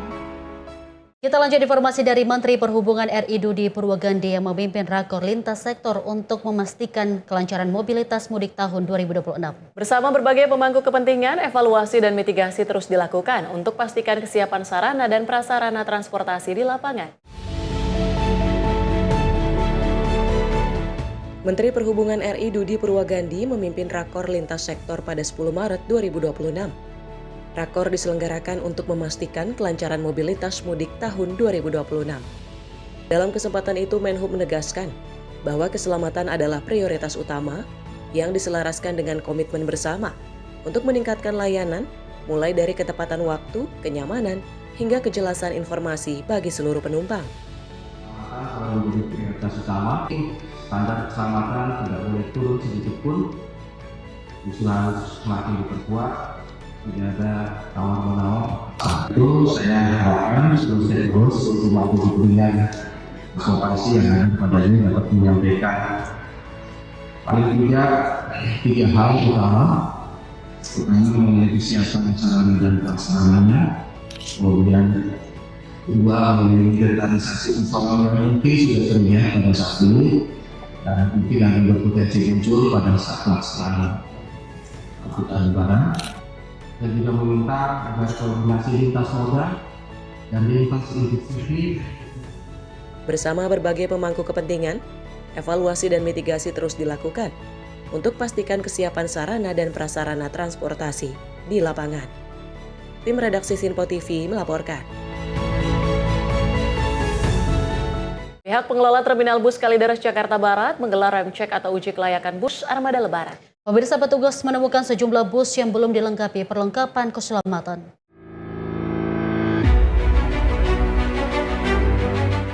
Guna menekan angka kecelakaan serta memastikan kelayakan angkutan Lebaran 2026, petugas Suku Dinas Perhubungan Jakarta Barat bersama unit pengelola pengujian kendaraan bermotor menggelar inspeksi keselamatan atau rem cek di Terminal Kalideres Jakarta Barat. Dalam pemeriksaan tersebut, petugas menemukan sejumlah bus yang belum dilengkapi perlengkapan keselamatan, seperti alat pemadam api ringan atau APAR dan palu pemecah kaca. Petugas pun memberikan teguran kepada pemilik armada bus agar segera melengkapi fasilitas keselamatan tersebut sebelum beroperasi melayani penumpang. Inspeksi dilakukan dengan memeriksa satu persatu bus angkutan Lebaran yang berada di terminal, di mana pemeriksaan meliputi kelengkapan dokumen kendaraan, kondisi ban, sistem rem, lampu kendaraan, hingga peralatan keselamatan seperti APAR dan palu darurat. Kepala Seksi Operasional Suku Dinas Perhubungan Jakarta Barat, Agus Prasetyo, mengatakan kegiatan rem cek merupakan pemeriksaan rutin yang dilakukan menjelang musim mudik, guna memastikan armada bus layak beroperasi dan aman bagi penumpang. Lebih lanjut, Agus menambahkan, rem cek di Terminal Kalideres dijadwalkan berlangsung mulai 11 hingga 29 Maret 2026 mendatang. Hari ini kita mengadakan giat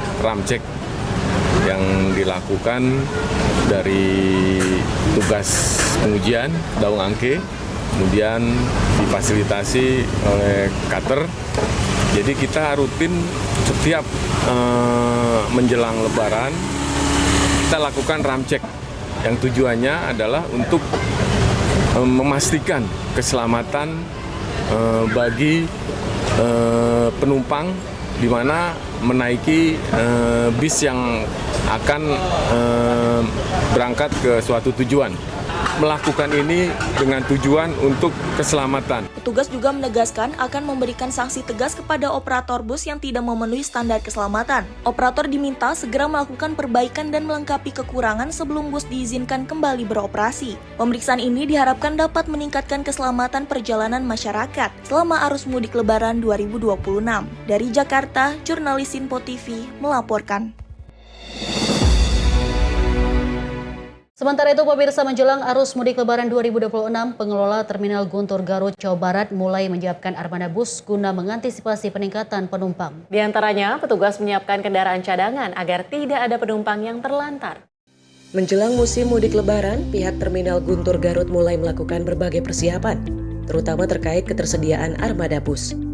Saat ini terdapat sekitar 100 lebih armada bus yang disiapkan untuk melayani perjalanan para pemudik.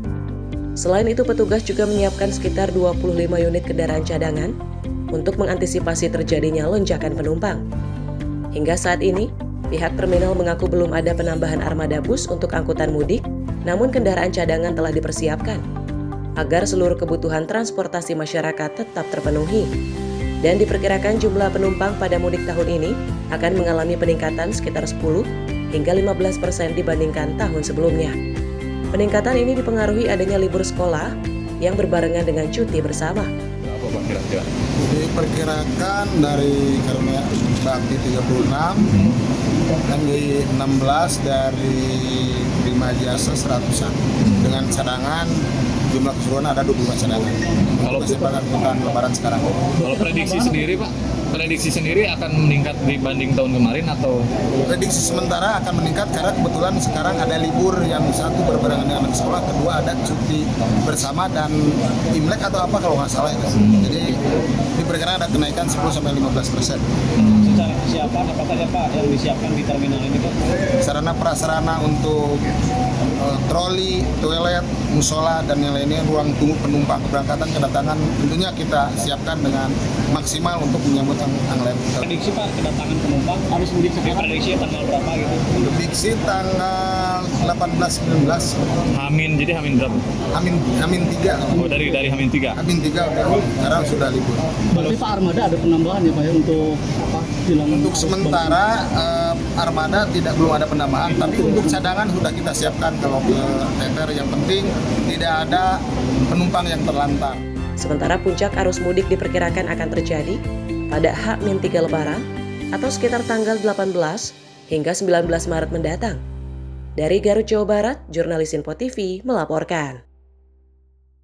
Sepekan lebih menyambut Hari Raya Idul Fitri dan puncak masa angkutan Lebaran 2026 yang diperkirakan mengalami peningkatan, KAI Komuter memastikan kesiapan secara menyeluruh. Pemirsa, KAI mengoperasikan 1.065 perjalanan se-Jabodetabek. Diprediksi peningkatan kapasitas terjadi sebanyak 45 juta lebih penumpang atau 1,19% lebih banyak dari tahun sebelumnya.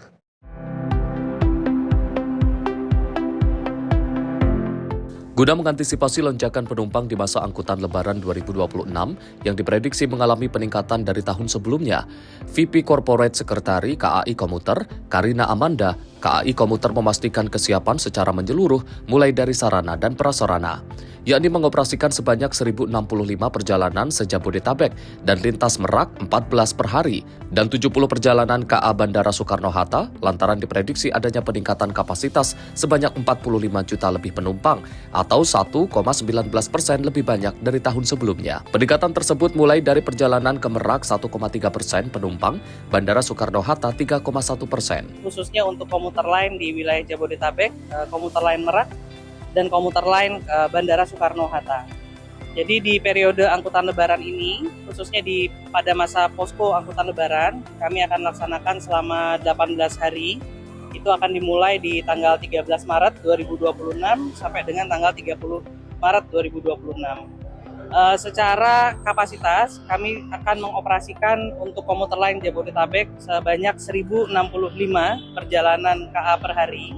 Ini ada peningkatan 2 KA dibandingkan angkutan lebaran di tahun 2025, di mana di 2025 kami menjalankan 1063 KA. Nah, untuk tambahan 2 KA itu beroperasi untuk lintas Rangkas Bitung dan Tanah Abang. Kemudian untuk komuter lain lokal Merak, ini kita tetap mengoperasikan 14 KA per hari. Sedangkan untuk komuter lain KA Bandara Soekarno-Hatta, kami akan mengoperasikan 70 KA per hari. Jadi ada peningkatan juga dibandingkan angkutan lebaran di tahun 2025, di mana di tahun 2025 kami mengoperasikan 64 KA per hari.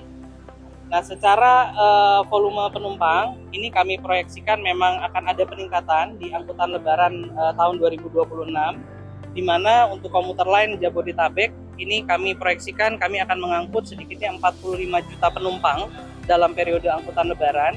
Ini ada peningkatan sekitar 1,19% dibandingkan angkutan lebaran di 2025.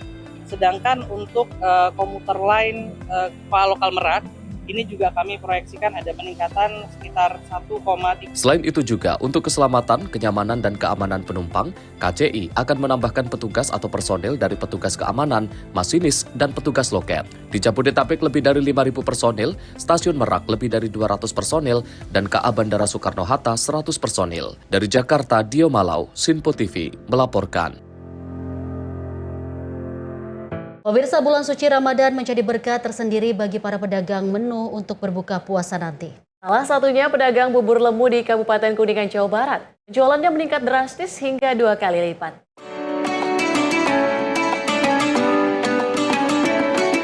Lapak pedagang bubur lemu yang berada di Jalan Raya Cilimus, Kuningan, Jawa Barat selalu diserbu para pembeli. Setiap bulan suci Ramadan, bubur lemu menjadi buruan warga sebagai menu untuk berbuka puasa. Mereka rela antri untuk membeli bubur lemu, membuat penjual kewalahan melayani pembeli. Ciri khas bubur lemu dengan warna hijau dari pandan, ditaburi gula aren, santan, dan lainnya menjadi tambah nikmat saat buka puasa. Untuk harga bubur lemu sendiri dijual Rp5.000 sampai Rp6.000 per bungkusnya tergantung pesanan. Dalam sehari penjualan bubur lemu mencapai 2.000 bungkus, lebih meningkat 2 kali lipat dari hari biasanya, hingga omsetnya mencapai Rp6 juta per harinya. Menurut seorang pedagang bubur lemu mengaku momen datangnya bulan suci Ramadan menjadi berkah tersendiri, bisa meraup untung lebih. Usaha jualan bubur lemu yang dirintis bersama dengan istri serta kerabat ini turun-menurun dari orang tuanya. Biasanya bubur lemu dijual ke pasar hanya 4 kilo beras dan 4 kilo tepung terigu, namun di bulan puasa bisa mencapai 8-10 kilo, naik 2 kali lipat lebih. Salah seorang pembeli bubur lemu, Eli Nurlina, menjelaskan harganya murah dan sudah berlangganan. Bubur lemu, candil, sama bubur pacar. Sini aja. Oh, di sini aja? Ya, soalnya kalau ngolok itu mah sendiri mah kebanyakan. Oh, jadi buat berdua? Iya, berdua. Sementara pedagang bubur lemu Agus Nur Salim mengatakan momen ini setahun sekali dibuat dan makanan khas di bulan Ramadan sudah turun-temurun berdagang di kawasan tersebut. Saya karena ini bulan Ramadan, jadi setahun sekali momen ini digunakan untuk orang-orang yang membuat makanan berbuka. Salah satunya itu makanan khas dari Cilimus, yaitu bubur lemu, tapi macamnya banyak gitu. Hampir di sini tersedia 11 macam. Seperti diketahui di bulan suci Ramadan, jualan bubur lemu buka dari jam 11 siang hingga jam 6 sore jelang maghrib atau berbuka puasa. Dari Kuningan, Jawa Barat, jurnalis Sinpo TV melaporkan. Masjid Ramli Mustofa menjadi salah satu tempat ibadah yang sering kali dikunjungi oleh masyarakat untuk beribadah maupun berwisata religi karena kemegahan bangunannya yang menyerupai Taj Mahal di India. Pemirsa, masjid tersebut dibangun di atas lahan seluas 2.000 meter persegi oleh Ramli Rashidin yang merupakan seorang mualaf sebagai wujud pembuktian terhadap Allah, agama Islam, dan keluarga.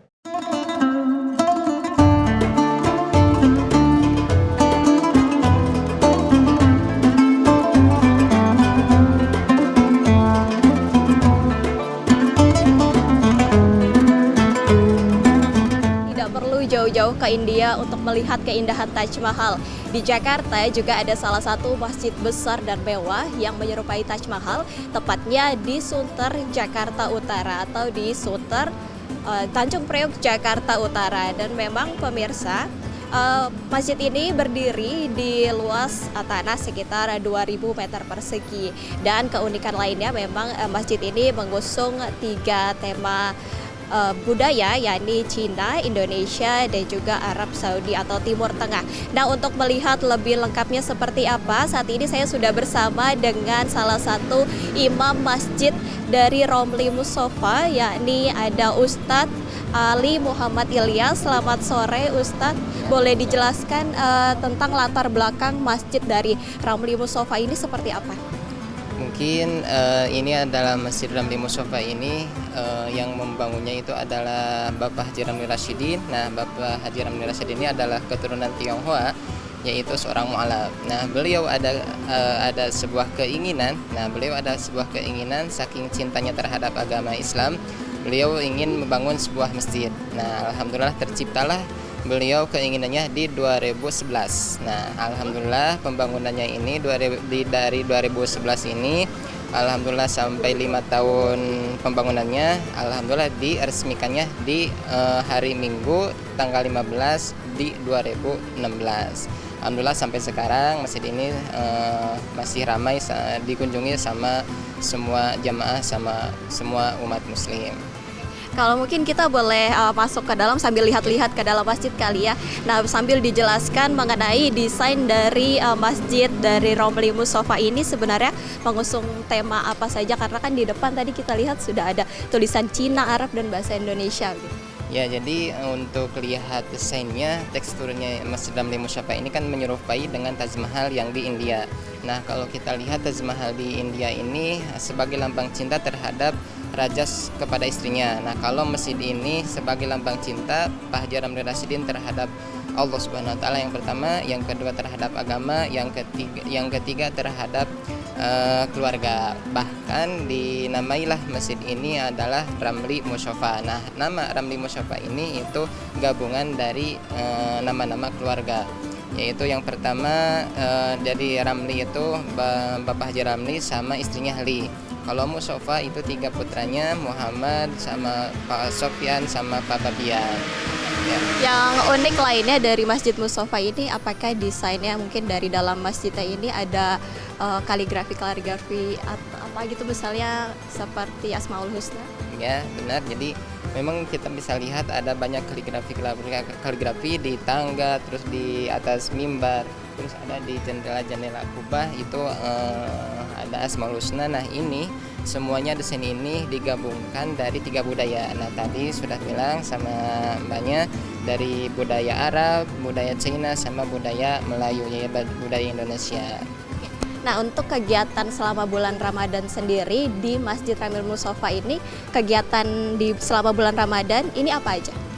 Kalau untuk kegiatan sih mungkin dari Masjid Romli Musofa ini belum ada banyak kegiatan, ya seperti biasa aja. Kalau hari-hari, kalau siang itu biasa ada berjamaah setiap waktu sholat. Kalau untuk nanti setelah mau memasuki adzan, kita ada bagi-bagi takjil. Nah, nanti malamnya setelah beres sholat melaksanakan Isya, insya Allah ada kultum. Nah, setelah itu ada pelaksanaan taraweh. Kalau di Masjid Romli Musofa sendiri ini ada kajian-kajian khusus atau acara-acara tertentu yang biasa diselenggarakan di sini nggak sih?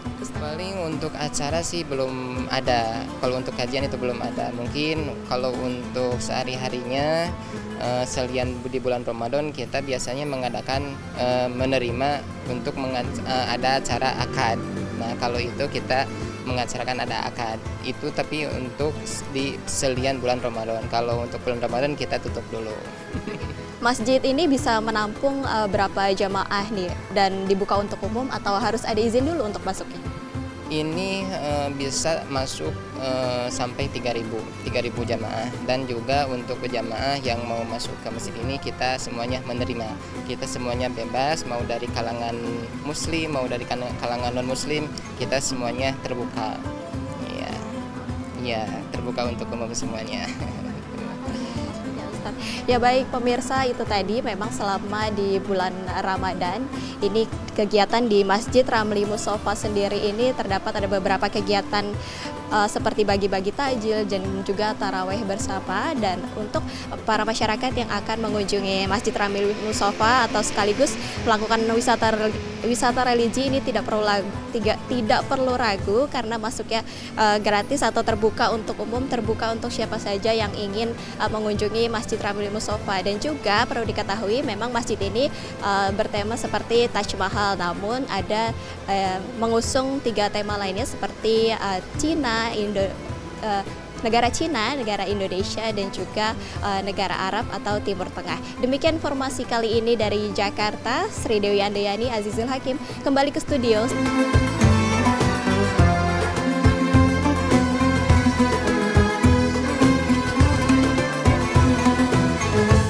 Pemirsa, berbagai cara dilakukan dalam mengisi kemeriahan bulan suci Ramadan.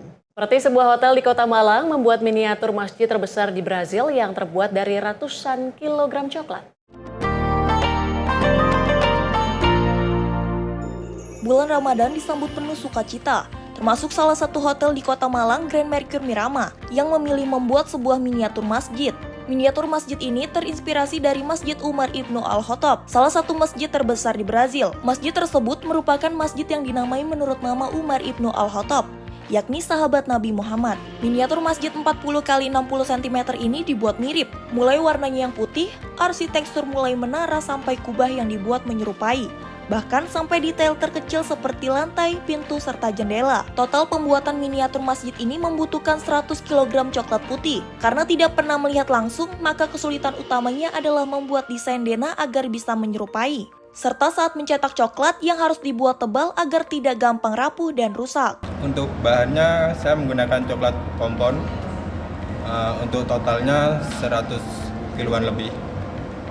Tantangannya untuk membuat ini apa kesulitannya, Chef? Tantangannya untuk membuat masjid kita harus membuat denah malnya dulu. Jadi harus membuat mal dari kertas karena kita nggak pernah tahu masjid itu bentuknya gimana. Kita hanya melihat dari gambar aja. Jadi kesulitannya di sana. Terus untuk pencetakan coklat karena kita harus membuatnya tebal.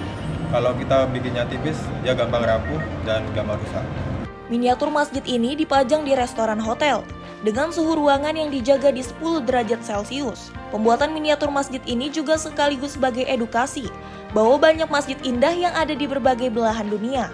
Dari Malang, Jawa Timur, jurnalis Info TV melaporkan. Memadukan konsep bangunan klasik dan modern, sebuah masjid di wilayah timur Kabupaten Bogor, Jawa Barat menjadi salah satu masjid terfavorit warga selama Ramadan. Pemirsa, selain karena kemegahan bangunannya yang unik, sejumlah fasilitas membuat jemaah semakin betah berlama-lama beribadah di dalam masjid ini.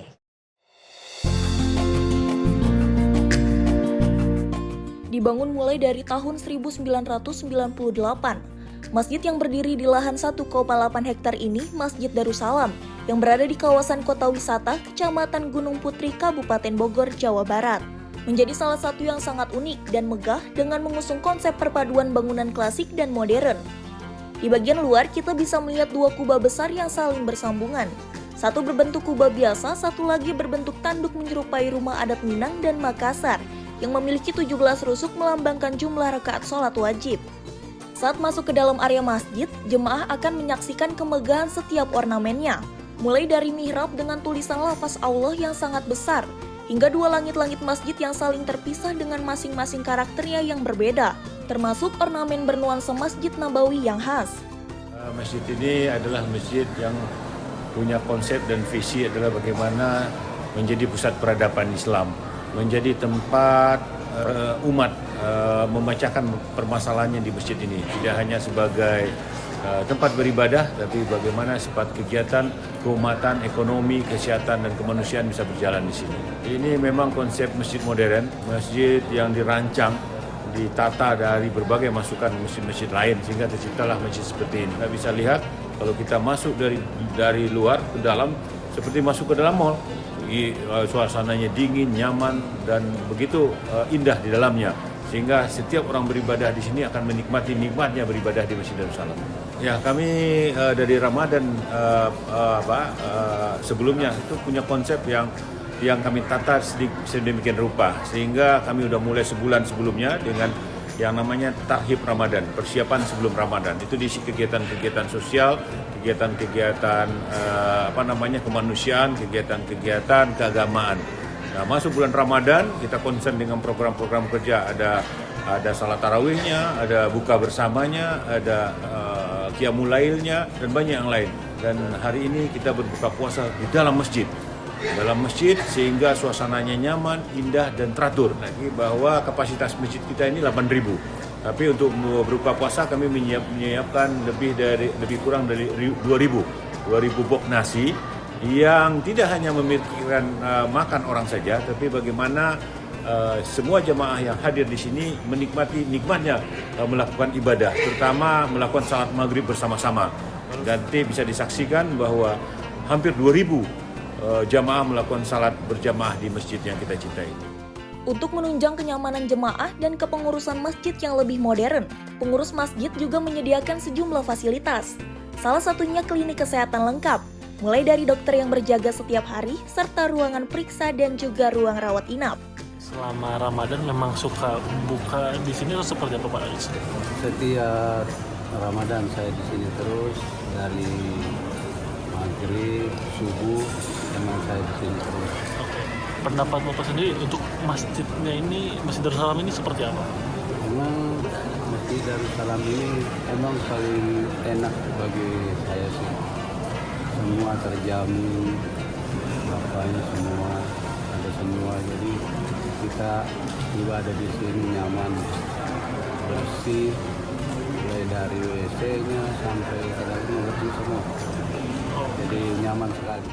Selama Ramadan ini, pengurus masjid menyediakan sedikitnya sekitar 2.000 lebih makanan mulai dari takjil hingga makanan berat bagi para jemaah yang datang untuk berbuka puasa sekaligus sholat berjamaah. Dari Kabupaten Bogor, jurnalis Sinpo TV melaporkan. Pemirsa, menjelang Hari Raya Idul Fitri, permintaan paket hadiah atau hampers di Kabupaten Pandeglang, Banten mengalami peningkatan signifikan. Peluang manis ini dimanfaatkan seorang ibu rumah tangga untuk mendulang cuan, sekaligus memberdayakan kaum ibu di lingkungan sekitarnya.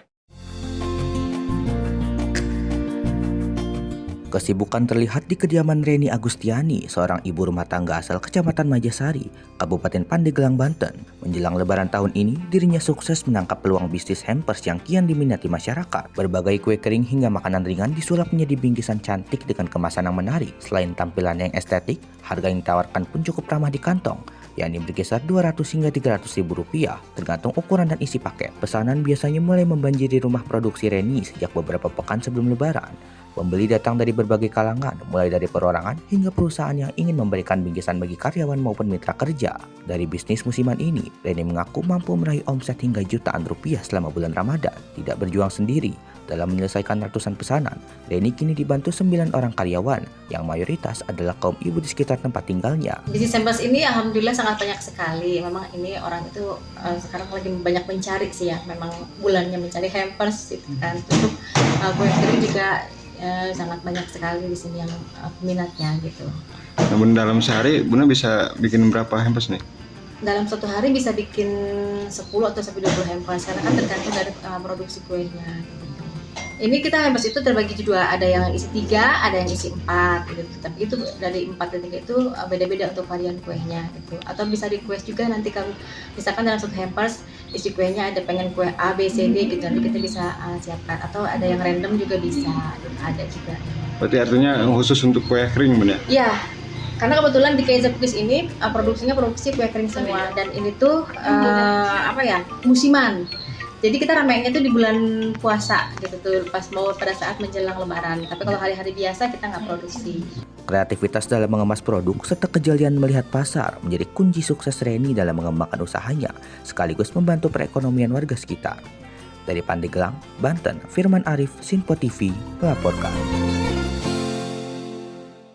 Mendekati momen Idul Fitri membawa berkah bagi pengrajin parsel di Desa Pamijahan, Kecamatan Plumbon, Kabupaten Cirebon, Jawa Barat, kebanjiran pesanan dan raup untung puluhan juta rupiah.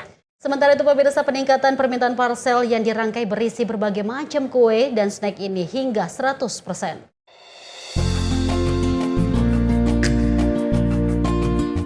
Tradisi memberikan parsel lebaran kepada saudara atau rekan kerja pada jelang Idul Fitri menjadi peluang emas untuk meraup keuntungan.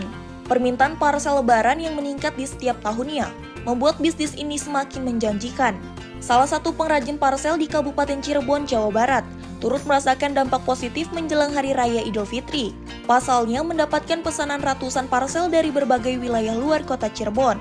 Dengan dibantu 2 karyawannya pengusaha parsel yang berada di Desa Pajimahan, Kecamatan Plumbon, Kabupaten Cirebon, Jawa Barat, kini tengah sibuk menyelesaikan pesanan parsel dari pemesan. Peningkatan perminatan parsel menurut ibu rumah tangga sudah dirasakan sejak bulan Januari hingga awal bulan suci Ramadan.